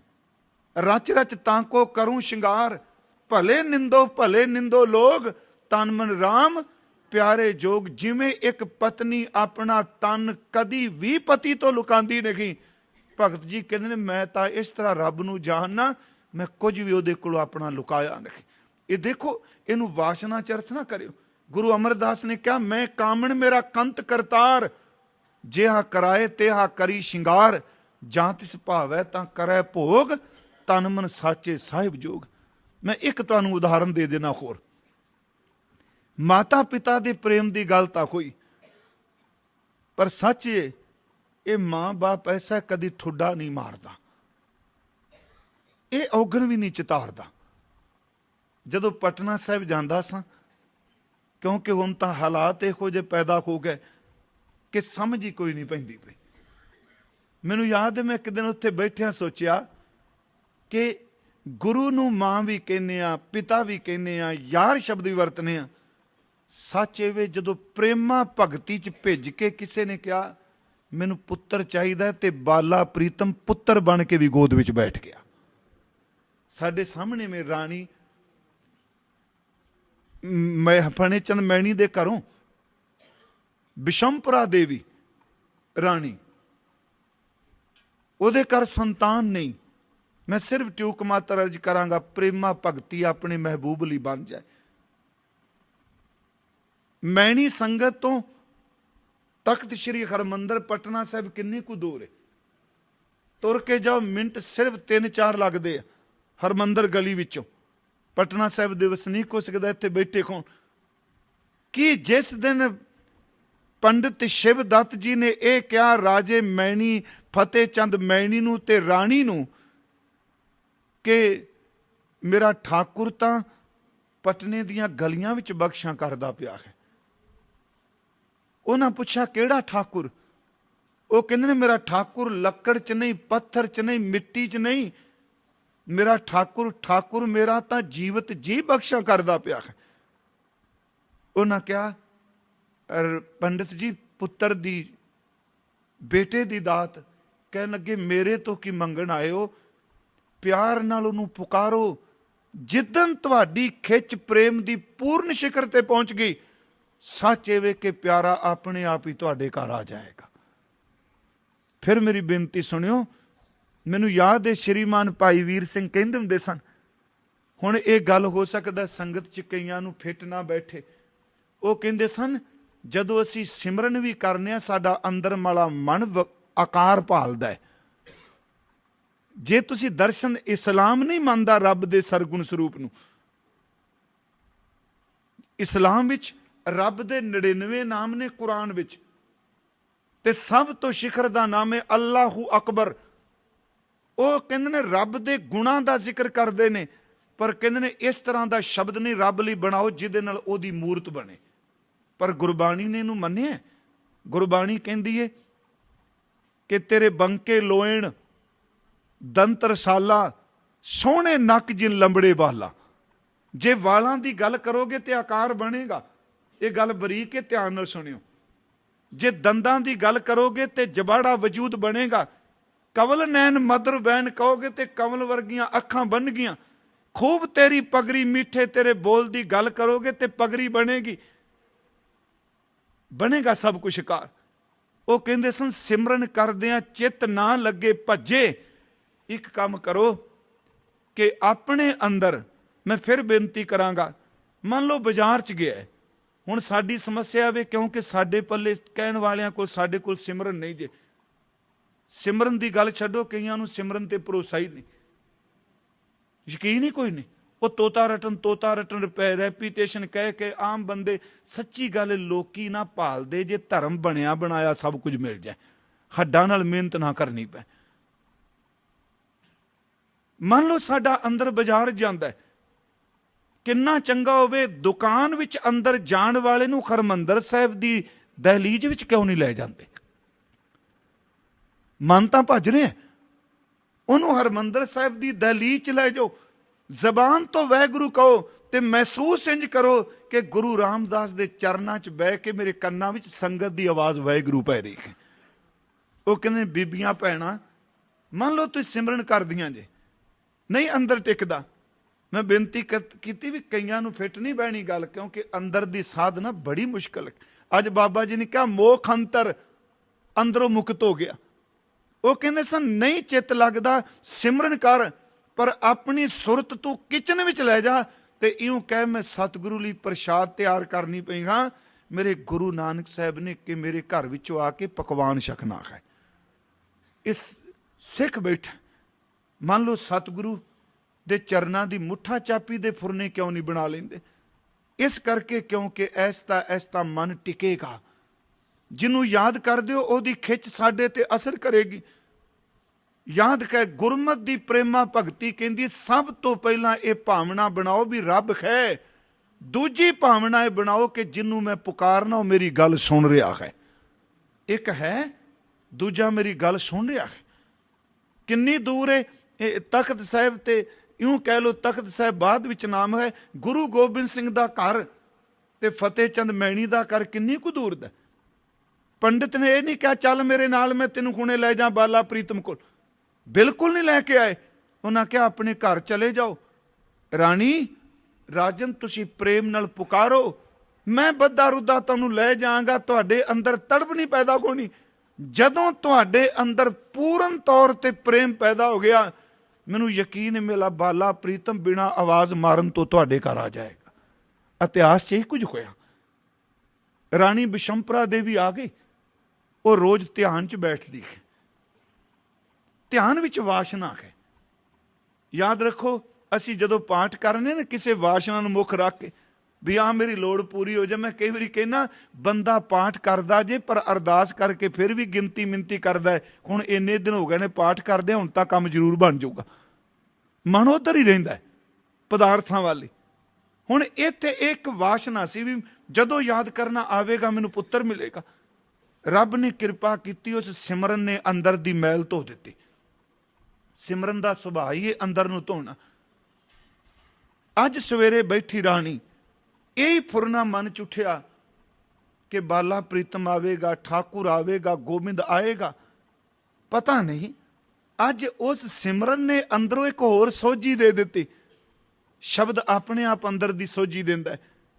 ਉਸ ਵਕਤ ਅੰਦਰੋਂ ਫੁਰਨਾ ਬਣਿਆ, ਜਾ ਚੱਲੀਏ, ਪੁੱਤਰ ਦੀ ਵਾਸ਼ਨਾ ਰੱਖ ਕੇ ਪੁਕਾਰਨੀ। ਛੱਡ ਪੁੱਤਰ ਦੀ ਵਾਸ਼ਨਾ, ਤੂੰ ਬਾਲਾ ਪ੍ਰੀਤਮ ਕਿਉਂ ਨਹੀਂ ਮੰਗ ਲੈਂਦੀ? ਤੂੰ ਸਾਈਂ ਨੂੰ ਕਿਉਂ ਨਹੀਂ ਮੰਗ ਲੈਂਦੀ? ਬਸ ਫੁਰਨਾ ਬਣਾਉਣ ਦੀ ਦੇਰ ਸੀ। ਦੁੰਦਰ ਬਾਂਧੋ ਸੁੰਦਰ ਪਾਵੋ, ਵਾਸ਼ਨਾ ਦਾ ਫੁਰਨਾ ਬਿਲਕੁਲ ਅਭਾਵ ਹੋਇਆ। ਧਿਆਨ 'ਚ ਬੈਠੀ ਰਾਣੀ ਬਿਸ਼ੰਪਰਾ ਦੇਵੀ ਇੱਕੋ ਦਮ ਖੁੰਡੀਆਂ ਦੀ ਪਟਾਕ ਕਰਕੇ ਆਵਾਜ਼ ਸੁਣਾਈ ਦਿੱਤੀ। ਬਾਲਾ ਪ੍ਰੀਤਮ ਨੇ ਖੁੰਡੀ ਮਾਰੀ ਖਿੱਦੂ ਨੂੰ, ਖਿੱਦੂ ਰਾਣੀ ਦੇ ਘਰ ਡਿੱਗ ਪਿਆ। ਪਿੱਛੇ ਦੌੜਦੇ ਆਏ, ਰਾਣੀ ਬੈਠੀ ਏ ਅਡੋਲ, ਉਹਨੂੰ ਕੋਈ ਪਤਾ ਨਹੀਂ ਕੀ ਹੋ ਰਿਹਾ। ਸੱਚ ਐਵੇਂ ਜਦੋਂ ਸੁਰਤ ਜੁੜੇ, ਕੀ ਪਤਾ ਬਾਹਰ ਕੀ ਹੋ ਰਿਹਾ, ਕੋਈ ਪਤਾ ਨਹੀਂ ਬਾਹਰ ਆਵਾਜ਼ਾਂ ਕਾਹਦੀਆਂ ਨੇ। ਰਾਣੀ ਦਾ ਚੌਂਕੜਾ ਵੱਜਾ ਹੈ। ਬਾਲਾ ਪ੍ਰੀਤਮ ਨੇ ਖਿੱਦੂ ਤੇ ਖੁੰਡੀ ਛੱਡ ਦਿੱਤੀ। ਮਲਕੜੇ ਜਾ ਕੇ ਰਾਣੀ ਦੀ ਗੋਦ 'ਚ ਬੈਠ ਗਏ। ਉਮਰ ਹਜ਼ੂਰ ਦੀ ਉਸ ਵੇਲੇ ਮੇਰਾ ਖਿਆਲ 4-4.5 ਸਾਲ ਦੇ ਕਰੀਬ ਸੀ ਜੀ। ਆਪਣੇ ਛੋਟੇ ਜਿਹੇ ਹੱਥਾਂ ਨਾਲ ਰਾਣੀ ਨੂੰ ਗਲਵਕੜੀ ਪਾ ਲਈ, ਉਹਦੇ ਕੰਨ ਕੋਲ ਮੂੰਹ ਕਰਕੇ ਆਵਾਜ਼ ਦਿੱਤੀ, ਮਾਂ। ਦੇਖੋ ਉੱਥੇ ਦਾਸੀ ਸੇਵਕਾ ਨਹੀਂ ਕਿਹਾ, ਮੈਂ ਤਾਂ ਬੇਨਤੀ ਕੀਤੀ ਉਹ ਅੰਦਰ ਦੀ ਭਾਵਨਾ ਬਣਾਓ, ਜਿਹਨੂੰ ਪਿਤਾ ਜੀ ਕਹਿੰਦੇ ਆ, ਮਾਂ ਜੀ ਕਹਿੰਦੇ ਆ, ਮਿੱਤਰ ਕਹਿੰਦੇ ਆ। ਜਦੋਂ ਕੋਈ ਰਾਣੀ ਇੱਕ ਮਾਂ ਵਾਲੀ ਭਾਵਨਾ ਲੈ ਕੇ ਬਹਿ ਜਾਏ, ਗੁਰੂ ਪੁੱਤਰ ਬਣ ਕੇ ਵੀ ਗੋਦ ਵਿੱਚ ਬੈਠ ਜਾਂਦਾ ਹੈ। ਕੰਨਾਂ ਵਿੱਚ ਆਵਾਜ਼ ਦਿੱਤੀ, ਮਾਂ। ਮਾਂ ਸ਼ਬਦ ਕਹਿਣ ਦੀ ਦੇਰ ਸੀ। ਪ੍ਰੋਫੈਸਰ ਪੂਰਨ ਸਿੰਘ ਕਹਿੰਦਾ ਹੈ, ਕੱਲਾ ਪਟਨਾ ਨਹੀਂ, ਪੂਰਾ ਬ੍ਰਹਿਮੰਡ ਗੂੰਜ ਉੱਠਿਆ ਮਾਂ ਸ਼ਬਦ ਦੇ ਨਾਲ। ਪੂਰੇ ਕਾਇਨਾਤ ਵਿੱਚ ਮਾਂ ਸ਼ਬਦ ਗੂੰਜਿਆ। ਜਿਹੜੀ ਵਿਚਾਰੀ ਬੱਚੇ ਨੂੰ ਸਹਿਕਦੀ ਸੀ, ਚੋਜੀ ਪ੍ਰੀਤਮ ਜਗਤ ਦਾ ਸਵਾਮੀ ਉਹਦੀ ਗੋਦ ਵਿੱਚ ਪੁੱਤਰ ਬਣ ਕੇ ਬੈਠ ਗਿਆ। ਨੇਤਰ ਖੁੱਲੇ। ਉਹ ਗਲਵਕੜੀ ਆਮ ਗਲਵਕੜੀ ਨਹੀਂ ਸੀ, ਉਹ ਅਕਾਲ ਦੇ ਸੁੱਤ ਦੀ ਛੂਹ ਸੀ। ਉਹ ਅਕਾਲ ਦੇ ਪੁੱਤਰ ਦੀ, ਗੁਰੂ ਗੋਬਿੰਦ ਸਿੰਘ ਜੀ ਦੀ ਰਹਿਮਤ ਸੀ, ਗੁਰ ਪ੍ਰਸਾਦ ਸੀ। ਨੇਤਰ ਖੁੱਲੇ, ਚਿੱਤ ਕੀਤਾ ਚਰਨ ਪਕੜ ਲਵਾਂ। ਬਾਲਾ ਪ੍ਰੀਤਮ ਨੇ ਕਿਹਾ, ਨਹੀਂ ਮਾਂ, ਮਾਵਾਂ ਸਿਰ ਤੇ ਹੱਥ ਰੱਖਦੀਆਂ ਨੇ, ਮਾਵਾਂ ਪੈਰਾਂ ਨੂੰ ਹੱਥ ਨਹੀਂ ਲਾਉਂਦੀਆਂ। ਮਨ ਚ ਆਇਆ, ਵਾਹ ਮਨਾ। ਇੱਥੇ ਭਾਈ ਸਾਹਿਬ ਲਿਖਦੇ ਨੇ, ਵਾਹ ਖੁਸ਼ਕਿਸਮਤ ਔਰਤੇ, ਤੂੰ ਇੱਕ ਦੁਨਿਆਵੀ ਪੁੱਤਰ ਮੰਗਦੀ ਸੈਂ, ਤੇਰੀ ਪ੍ਰੇਮਾ ਭਗਤੀ ਨੂੰ ਇੰਨਾ ਭਾਗ ਲੱਗਾ ਕਿ ਤਰਲੋਕੀ ਦਾ ਮਾਲਕ ਹੀ ਤੈਨੂੰ ਮਾਂ ਕਹਿਣ ਵਾਸਤੇ ਆ ਗਿਆ। ਮਾਂ ਸ਼ਬਦ ਕਿਹਾ, ਸ਼ਬਦ ਬਿਹਾਰੀ ਵਿੱਚ ਵਰਤੇ ਮਹਾਰਾਜ ਜੀ ਨੇ। ਸਤਿਗੁਰੂ ਅਕਸਰ ਲਫ਼ਜ਼ ਬਚਪਨ ਵਿੱਚ ਹਿੰਦੀ ਦੇ ਬਹੁਤ ਵਰਤੇ ਸਨ, ਬਿਹਾਰੀ 'ਚ। ਚਲੋ ਪੰਜਾਬੀ 'ਚ ਅਸੀਂ ਕਹਿੰਦੇ ਹਾਂ, ਮਾਂ ਅੱਜ ਸਵੇਰ ਦਾ ਖੇਡਣਾ, ਭੁੱਖ ਬੜੀ ਲੱਗੀ ਏ, ਕੁਛ ਖਾਣ ਨੂੰ ਦੇਂਗੀ? ਨੌਕਰ ਨੂੰ ਭੇਜਦੇ ਨੇ ਬਾਜ਼ਾਰੋਂ ਕੁਛ ਮੰਗਾਵਾਂ, ਕਹਿੰਦੇ ਨਹੀਂ ਅੰਮੀ, ਜੋ ਆਪਣੇ ਹੱਥਾਂ ਨਾਲ ਬਣਾਇਆ ਉਹੀ ਅੱਜ ਖਵਾ ਦੇ। ਇੱਥੇ ਪੂੜੀਆਂ ਦੀ ਗੱਲ ਨਹੀਂ। ਮੈਂ ਫਿਰ ਅਰਜ਼ ਕਰਾਂਗਾ, ਗੁਰੂ ਘਰ 'ਚ ਬੜੀਆਂ ਉਦਾਹਰਨਾਂ ਜੇ ਪ੍ਰੇਮਾ ਭਗਤੀ ਦੀਆਂ। ਲਾਲੋ ਦੀ ਕੋਧਰੀ ਦੀ ਰੋਟੀ ਦੀ ਗੱਲ ਨਹੀਂ, ਭਾਈ ਰੂਪੇ ਦੇ ਪਾਣੀ ਦੀ ਗੱਲ ਨਹੀਂ, ਭਾਈ ਸਾਧੂ ਤੇ ਰੂਪੇ ਦੀ। ਮਾਈ ਤਾਬੋ ਦੇ ਇਉਂ ਕਹਿ ਲਵਾਂ ਕੱਪੜੇ ਰੋਟੀ ਦੀ ਗੱਲ ਨਹੀਂ, ਭਾਗ ਭਰੀ ਦੇ ਕੱਪੜੇ ਦੀ ਗੱਲ ਨਹੀਂ। ਚੇਤੇ ਰੱਖਿਓ, ਜਿੰਨੀਆਂ ਚੀਜ਼ਾਂ ਜੁੜੀਆਂ ਨੇ ਉਹ ਸਾਰਿਆਂ ਵਿੱਚ ਪ੍ਰੇਮ ਹੈ। ਗੁਰੂ ਨੂੰ ਕੱਪੜੇ ਦੀ ਕੋਈ ਕਮੀ ਹੈ? ਰੋਟੀ ਦੀ ਕਮੀ ਹੈ? ਕਹਿੰਦੇ ਨੇ ਮਾਂ ਜੋ ਬਣਾਇਆ ਉਹ ਮੈਨੂੰ ਦੇ ਦੇ। ਆਪਣੇ ਹੱਥਾਂ ਨਾਲ ਦੁੱਧ ਦੀ ਛੋਲੀ, ਪੂਰੀਆਂ ਛੋਲੇ ਛਕਾਏ। ਘਰ ਪਤਾ ਲੱਗਾ ਕਿ ਅੱਜ ਤਾਂ ਰਾਣੀ ਬਿਸ਼ੰਪਰਾ ਦੇਵੀ ਨੂੰ ਮਾਂ ਕਹਿ ਦਿੱਤਾ। ਪੰਡਿਤ ਸ਼ਿਵਦੱਤ ਜੀ ਆਏ, ਕਹਿੰਦੇ ਨੇ ਹਰ 4 ਚਫੇਰੇ ਤੂੰ ਦੀ ਧੁਨੀ ਗੂੰਜਦੀ ਪਈ ਸੀ, ਤੂੰ ਹੀ ਦੀ ਆਵਾਜ਼ ਪਈ ਆਉਂਦੀ। ਮਾਤ ਗੁਜਰੀ ਜੀ ਨੂੰ ਪਤਾ ਲੱਗਾ, ਮਾਤ ਨਾਨਕੀ ਜੀ ਨੂੰ ਪਤਾ ਲੱਗਾ। ਸ਼ਾਮ ਨੂੰ ਆਏ, ਕਹਿਣ ਲੱਗੇ, ਲਾਲ ਜੀ ਆ ਸੁਣਿਆ ਕਿ ਰਾਣੀ ਦੀ ਗੋਦ 'ਚ ਬੈਠ ਕੇ ਉਹਨਾਂ ਨੂੰ ਮਾਂ ਕਹੇ? ਕਹਿਣ ਲੱਗੇ, ਹਾਂ, ਉਹ ਪੁੱਤਰ ਚਾਹੁੰਦੀ ਸੀ, ਪਰ ਪੁੱਤਰ ਦੇ ਫੁਰਨੇ ਮਿਟ ਗਏ ਸੀ, ਖੁਦ ਹੀ ਉਹਦੇ ਪੁੱਤਰ ਬਣ ਗਏ। ਮਾਤਾ ਜੀ ਨੇ ਸ਼ਬਦ ਕਿਹਾ, ਲਾਲ, ਮਾਮਾ 2 ਤੇ ਪੁੱਤਰ 1, ਇਹ ਕਿਵੇਂ ਹੋਏਗਾ? ਬਾਲਾ ਪ੍ਰੀਤਮ ਰਾਤ ਨੂੰ ਮਾਂ ਕੋਲ ਬੈਠੇ 4 ਸਾਲ ਦੀ ਉਮਰ 'ਚ ਕਹਿੰਦੇ ਨੇ, ਮਾਂ ਅੱਖਾਂ 2 ਨੇ ਪਰ ਜੋਤ ਤਾਂ ਇੱਕੋ ਹੀ ਹੈ ਨਾ। ਅੱਖਾਂ 2 ਨੇ, ਜੋਤ ਇੱਕੋ।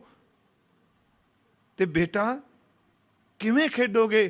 ਕਹਿੰਦੇ ਦਿਨੇ ਸਾਰਾ ਦਿਨ ਮਾਂ ਉਸ ਦੀ ਗੋਦ 'ਚ ਖੇਡਾਂਗਾ, ਰਾਤ ਨੂੰ ਤੇਰੀ ਗੋਦ ਵਿੱਚ ਆ ਜਾਵਾਂਗਾ। ਮਾਂ ਦੇਖ ਅੱਜ ਰਾਤ ਚੰਦਰਮਾ ਬਾਹਰ ਆਇਆ ਹੈ, ਉਹੀ ਚੰਦਰਮਾ ਗੰਗਾ ਦੇ ਪਾਣੀ 'ਚ ਖੇਡਦਾ ਤੇ ਉਹੀ ਝੀਲ ਦੇ ਪਾਣੀ ਵਿੱਚ ਖੇਡਦਾ ਪਿਆ ਹੈ।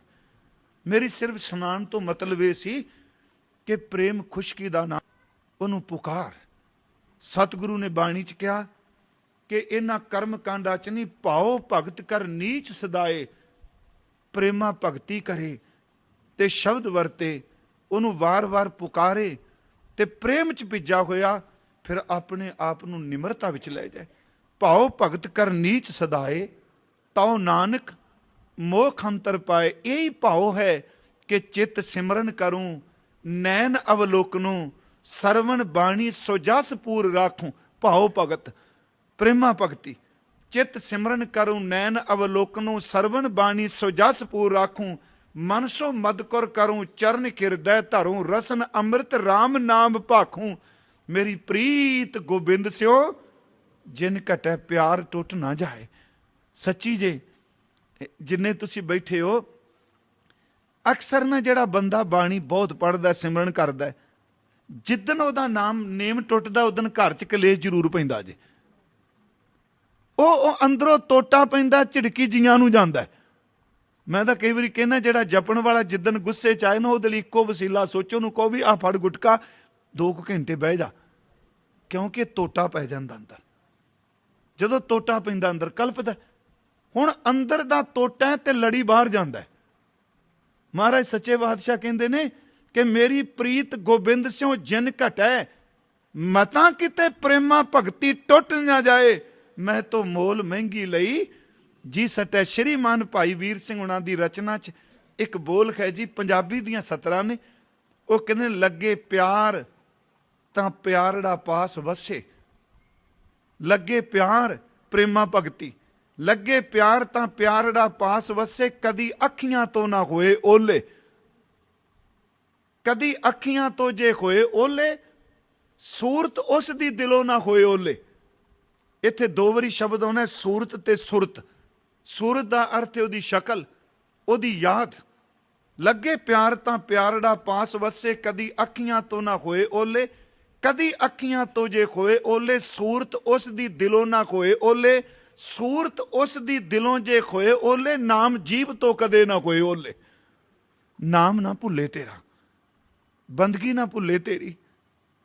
ਮੇਰੇ ਪ੍ਰੀਤਮਾ ਹਉ ਜੀਵਾ ਨਾਮ ਤੇ ਆਏ। ਮੇਰੀ ਪ੍ਰੀਤ ਗੋਬਿੰਦ ਸਿਓ ਜਿਨ ਕਟੈ, ਭੌਕ ਭਗਤ ਕਰ ਨੀਚ ਸਦਾਏ। ਕਹਿਣ ਲੱਗੇ ਸੂਰਤ ਉਸ ਦੀ ਦਿਲੋਂ ਜੇ ਹੋਏ ਓਲੇ, ਨਾਮ ਜੀਵ ਤੋਂ ਕਦੇ ਨਾ ਹੋਏ ਓਲੇ। ਨਾਮ ਜੀਵ ਤੋਂ ਕਦੇ ਜੇ ਹੋਏ ਓਲੇ, ਸੁਰਤ ਦੇਹ ਤੋਂ ਸ਼ਾਲਾ ਤਦ ਹੋਏ ਓਲੇ। ਉਦੋਂ ਸਰੀਰ ਵਿੱਚੋਂ ਜਿੰਦ ਨਿਕਲ ਜਾਏ ਜਿੱਦਨ ਤੇਰਾ ਨਾਮ ਜ਼ਬਾਨ ਤੋਂ ਭੁੱਲੇ। ਭਾਵੇਂ ਉਹ ਕਵਿਤਾ ਉਹਨਾਂ ਦੀ, ਪਰ ਪੜ੍ਹੋ ਬਾਬਾ ਫਰੀਦ ਸਾਹਿਬ ਨੂੰ। ਕਹਿਣ ਲੱਗੇ ਜੋਬਨ ਜਾਂਦੇ ਨਾ ਡਰਾਂ, ਜੇ ਸ਼ਹਿ ਪ੍ਰੀਤ ਨਾ ਜਾਏ। ਫਰੀਦਾ ਕੀਤੀ ਜੋਬਨ ਪ੍ਰੀਤ ਬਿਨ ਸੁੱਕ ਗਏ ਕੁਮਲਾਏ। ਸੱਚ ਇਹ ਜੇ ਕਿ ਪਰਿਪੂਰਨ ਪਰਮਾਤਮਾ ਨੂੰ ਪਿਆਰ। ਇਹ ਅਰਜ਼ ਕਰੀਏ ਮਾਲਕ, ਹੁਣ ਸਵਾਲ ਉੱਠੇਗਾ ਪ੍ਰੇਮ ਕਿਵੇਂ ਪੈਦਾ ਹੋਵੇ। ਇਹੀ ਕਾਰਨ ਜਿਹੜੇ ਬੰਦੇ ਗਲਤ ਰਸਤੇ, ਇਹਦਾ ਮਤਲਬ ਇਹ ਨਹੀਂ ਮੈਂ ਕਹਿਣ ਲੱਗਾ ਵੀ ਗਲਤ ਰਸਤੇ ਤੇ ਚੱਲਣਾ ਚਾਹੀਦਾ। ਜਿਹੜੇ ਬੰਦੇ ਬਾਹਰ ਮੁਖੀ ਕਿਸੇ ਨਾਲ ਖਿੱਚ ਬਣਾ ਲੈਂਦੇ ਨੇ ਨਾ, ਜਦੋਂ ਕਿਤੇ ਠੋਕਰ ਵੱਜ ਕੇ ਰੱਬ ਵਾਲੇ ਪਾਸੇ ਪਹੁੰਚਦੇ ਨੇ, ਉਧਰ ਵੀ ਸਿਖਰ ਤੇ ਪਹੁੰਚ ਜਾਂਦੇ ਨੇ। ਕਿਉਂਕਿ ਉਹਨਾਂ ਨੂੰ ਸਮਝ ਪੈ ਜਾਂਦੀ ਹੈ ਕਿ ਅੰਦਰ ਦੀ ਤੜਫ, ਅੰਦਰ ਦੀ ਖਿੱਚ। ਸਤਿਗੁਰੂ ਨੇ ਕਿਹਾ ਮੇਰੀ ਪ੍ਰੀਤ ਗੋਬਿੰਦ ਸਿਓ ਜਿਨ ਘਟੈ, ਮੈਂ ਤੋਂ ਮੋਲ ਮਹਿੰਗੀ ਲਈ ਜੀ ਸਟੈ। ਕਿਵੇਂ ਪਿਆਰ ਕਰ ਜੇ ਤੇਰੇ ਅੰਦਰ ਮੁਹੱਬਤ ਨਹੀਂ, ਤੇ ਮੁਹੱਬਤ ਕਰਨ ਵਾਲਿਆਂ ਨੂੰ ਮੁਹੱਬਤ ਕਰ। ਯਾਰ ਵੇ ਪ੍ਰਹੱਬੇ ਸਖੀਆਂ ਮੂੰਹ ਕਹੀ ਨਾ ਜਹੀਆ। ਯਾਰ ਵੇ ਹਿਕ ਡੂ ਹਿਕ ਚਾੜੈ ਖੋਂ ਕਿਸ ਚਤਈਆ। ਹਿਕ ਡੂ ਹਿਕ ਚਾੜੇ ਅਨਕ ਪਿਆਰੇ ਨਿਤ ਕਰਦੇ ਭੋਗ ਬਿਲਾਸਾ। ਤਿਨਾ ਦੇਖ ਆ ਬਸ ਆ ਜੇ ਉਹਨਾਂ ਨੂੰ ਵੇਖ ਕੇ ਕਿਤੇ ਚਾਹ ਬਣ ਜਾਏ। ਉਹਨਾਂ ਦੇ ਸਰੀਰ ਚੋਂ ਨਿਕਲਦੀ ਬਖਸ਼ਿਸ਼ ਸੁੱਕਿਆਂ ਮਣਿਆਂ ਨੂੰ ਖਰਾ ਕਰ ਦਿੰਦੀ ਏ। ਤਿਨਾ ਦੇਖ ਮਨ ਚਾਓ ਉਠੰਦਾ ਹੋ ਕਦ ਪਾਈ ਗੁਣ ਤਾਸਾ। ਜਿੰਨੀ ਮਹਿੰਡਾ ਲਾਲ ਰਿਝਾਇਆ ਹਉ ਤਿਸ ਆਗੈ ਮਨ ਡੇਹੀਆਂ। ਨਾਨਕ ਕਹਿ ਸੁਣ ਬਿਨੋ ਸੁਹਾਗਣ ਮੂੰਹ 10 ਡਿੱਖਾਂ। ਫਿਰ ਕਹੀਆ ਫਿਰ ਬੇਨਤੀ ਹੈ ਕਿ ਪ੍ਰੇਮਾ ਭਗਤੀ ਦਾ ਹੀ ਰੱਬ ਭੁੱਖਾ ਜੇ। ਜਿੱਥੇ ਪ੍ਰੇਮ ਏ ਉਹਦੀਆਂ ਲੀਰਾਂ ਵੀ ਸਵੀਕਾਰ ਨੇ, ਜਿੱਥੇ ਪ੍ਰੇਮ ਨਹੀਂ ਉਹਦੇ ਰੇਸ਼ਮੀ ਕੱਪੜੇ ਵੀ ਕਿਸੇ ਅਰਥ ਨਹੀਂ। ਜਿੱਥੇ ਪ੍ਰੇਮ ਹੈ ਉੱਥੇ ਸੁੱਕੀ ਰੋਟੀ ਵੀ ਸਤਿਕਾਰ ਹੈ। ਜਿੱਥੇ ਪ੍ਰੇਮ ਨਹੀਂ ਉੱਥੇ 36 ਪ੍ਰਕਾਰ ਦੇ ਭੋਜਨ ਵੀ ਜ਼ਹਿਰ ਨੇ। ਜਿੱਥੇ ਪ੍ਰੇਮ ਹੈ ਉੱਥੇ ਜ਼ਮੀਨ ਤੇ ਵਿਛਾਇਆ ਹੋਇਆ ਤੱਪੜ ਵੀ ਗੁਰੂ ਨੂੰ ਪ੍ਰਵਾਨ ਹੈ। ਚਿੱਤੇ ਤੇ ਰੱਖਿਓ, ਜਿੱਥੇ ਪ੍ਰੇਮ ਨਹੀਂ ਉੱਥੇ ਵਿਛਾਏ ਹੋਏ ਪਲੰਗ ਵੀ ਕਿਸੇ ਅਸਰ ਨਹੀਂ। ਗੁਰਬਾਣੀ ਚਾਲਾਂ ਚਲੋ ਇਹ ਸਾਰੀ ਅਸੀਂ ਇੱਕ ਤੁਕ ਵਰਤਨੇ ਆ। ਗੋਬਿੰਦ ਭਾਉ ਭਗਤ ਦਾ ਭੁੱਖਾ, ਅਸਲ 'ਚ ਤੇ ਭਾਈ ਗੁਰਦਾਸ ਸਾਹਿਬ ਦੀ ਉਹ ਘਟਨਾ ਹੈ ਕਿ ਕ੍ਰਿਸ਼ਨ ਜੀ ਦਾ ਹਸਤਨਾਪੁਰ ਆਉਣਾ, ਦੁਰਯੋਧਨ ਦੇ ਘਰ ਨਾ ਜਾਣਾ, ਬਿਦਰ ਦੇ ਘਰ ਪਹੁੰਚਣਾ।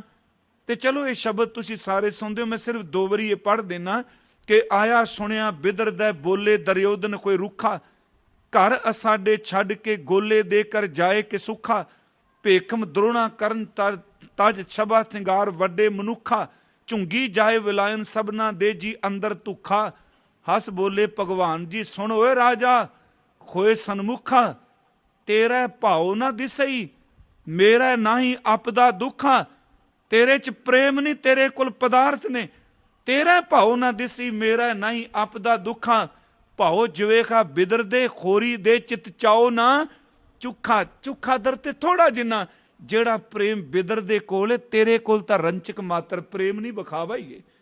ਅੱਗੇ ਕਹਿੰਦੇ ਨੇ ਭਲਿਆ ਗੋਬਿੰਦ ਭਾਉ ਭਗਤ ਦਾ ਭੁੱਖਾ। ਇਸ ਦੀ ਇਹ ਪੌੜੀ ਵਿਆਖਿਆ ਹੈ ਕਬੀਰ ਜੀ ਦੇ ਸ਼ਬਦ ਕਿ ਰਾਜਨ ਕੌਣ ਤੁਮਾਰੇ ਆਵੇ ਐਸੋ ਭਾਉ, ਭਾਉ ਭਗਤ ਕਰਨੀ ਸਦਾਏ। ਰਾਜਨ ਕੌਣ ਤੁਮਾਰੇ ਆਵੇ ਐਸੋ ਭਾਉ, ਬਿਦਰ ਕੋ ਦੇਖਿਓ ਉਹ ਗਰੀਬ ਮੋਹ ਭਾਵੈ। ਤੂੰ ਕਿਉਂ ਨਹੀਂ ਚੰਗਾ ਲੱਗਾ? ਹਸਤੀ ਦੇਖ ਭਰਮ ਤੇ ਭੂਲਾ, ਸ੍ਰੀ ਭਗਵਾਨ ਨਾ ਜਾਣਿਆ, ਤੁਮਰੋ ਦੂਧ ਬਿਦਰ ਕੋ ਪਾਨੋ, ਅੰਮ੍ਰਿਤ ਕਰ ਮੈਂ ਮਾਨਿਆ, ਖੀਰ ਸਮਾਨ ਸਾਗ ਮੈਂ ਪਾਇਆ। ਗੱਲ ਸੁਣਿਓ, ਇਹ ਤਾਂ ਮੈਂ ਪ੍ਰਮਾਣ ਲਿਆ ਕਿ ਜੇ ਪਿਆਰ ਹੋਵੇ ਤੇ ਪਾਣੀ ਵੀ ਦੁੱਧ ਤੋਂ ਮਿੱਠਾ ਲੱਗਣ ਲੱਗ ਪੈਂਦਾ ਹੈ। ਜੇ ਪ੍ਰੀਤ ਹੋਵੇ ਤੇ ਸਾਗ ਵੀ ਅਲੂਣਾ ਖੀਰ ਨੂੰ ਪਿੱਛੇ ਛੱਡ ਦਿੰਦਾ। ਜੇ ਪ੍ਰੇਮ ਹੋਵੇ ਤੇ ਸੁੱਕੇ ਮੰਡੇ ਵੀ ਜਿਹੜੇ ਨੇ ਉਹ 36 ਪ੍ਰਕਾਰ ਦੇ ਭੋਜਨ ਬਣ ਜਾਂਦੇ। ਹਸਤੀ ਦੇਖ ਭਰਮ ਤੇ ਭੂਲਾ, ਸ੍ਰੀ ਭਗਵਾਨ ਨਾ ਜਾਣਿਆ, ਤੁਮਰੋ दूध बिदर को पानो, अमृत कर मैं मानिया, खीर समान साग में पाया, गुण गावत रैन बेखानी, कबीर को ठाकुर आनंद बिनोदी, जात ना काहू की मानी। कहते ने मेरा वो ठाकुर आनंद बिनोदी प्रभु वो किसी दी जात नहीं पुछदा। मैं फिर बेनती करांगा कि उन्होंने पुकारांगे तो प्रेम अंदर पैदा होवेगा, क्योंकि अंदर खुशकी नाल भरिया पिया है, अंदर दुनिया दियां गल्लां दे कचरे नाल भरिया पिया। हे सतगुरु गुरु नानक साहब जी, आप जी ने जुगां दा जिक्र किया, वेदां दा जिक्र किया, ते फिर तुसी क्या कि भाओ भगत कर नीच सदाए। पर इन्ना सानू दसो कि ये प्रेमा भगती सिखाएगा कौन? तो नानक मोख अंतर पाए, अंदरों मुक्त होवेगा जिहड़ा प्रेमा भगती कहेगा। हम सतगुरु कहंदे ने ਉਹਦਾ ਤਾਂ ਪਤਾ ਹੀ ਨਹੀਂ, ਜਿਹਦਾ ਚੱਕਰ 'ਚ ਨਹੀਂ ਕੋਈ ਨਹੀਂ, ਫਿਰ ਕਰ ਕੀ? ਅੱਗੇ ਕਹਿੰਦੇ ਨੇ ਪੌੜੀ, ਸਤਿਗੁਰ ਵਿਟੋਂ ਵਾਰਿਆ, ਆਪਣੇ ਸਤਿਗੁਰੂ ਤੋਂ ਕੁਰਬਾਨ ਜਾ। ਵਿਟੋਂ ਦਾ ਅਰਥ ਉਹਦੇ ਉੱਤੋਂ, ਸਤਿਗੁਰ ਵਿਟੋਂ ਵਾਰਿਆ, ਵਾਰਿਆ ਦਾ ਅਰਥ ਕੁਰਬਾਨ ਜਾਣਾ, ਬਲਿਖਾਰ ਜਾਣਾ। ਕਿਉਂ?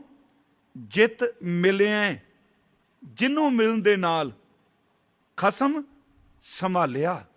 ਖਸਮ ਦਾ ਅਰਥ ਪਰਮਾਤਮਾ ਵਾਹਿਗੁਰੂ।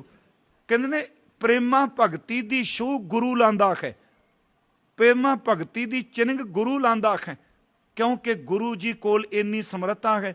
ਮੈਂ ਇੱਕ ਵਾਰ ਅਰਜ਼ ਕੀਤੀ ਸੀ, 3 ਗੱਲਾਂ ਚੇਤੇ ਰੱਖੋ, ਨਾਮ, ਬਾਣੀ ਤੇ ਨਾਮ। ਹਾਲਾਂਕਿ ਬਾਣੀ ਵੀ ਨਾਮ ਹੈ। ਇਹ ਬਾਣੀ ਜੋ ਜਿਉ ਜਾਵੇਂ ਜਾਣੈ ਤਿਸ ਅੰਤਰ ਰਵੈ ਹਰਨਾਮਾ। ਇਹ ਬਾਣੀ ਕੱਲੀ ਕਵਿਤਾ ਨਹੀਂ। ਬਾਬਾ ਜੀ ਕਹਿੰਦੇ ਨੇ ਅੰਮ੍ਰਿਤ ਬਾਣੀ ਤਤ ਵਖਾਣੀ, ਗਿਆਨ ਧਿਆਨ ਵਿੱਚ ਆਈ। ਇਹਦੇ ਅਰਥ ਕੀ ਨੇ? ਅੰਮ੍ਰਿਤ ਬਾਣੀ ਤਤ ਵਖਾਣੀ, ਗਿਆਨ ਧਿਆਨ ਵਿੱਚ ਆਈ। ਜਿਹੜੀ ਇਹ ਅੰਮ੍ਰਿਤ ਬਾਣੀ ਹੈ ਇਹ ਫੋਕਟ ਨਹੀਂ, ਇਹ ਤਤ ਪ੍ਰਭੂ ਦੀ ਗੱਲ ਕਰਦੀ ਹੈ।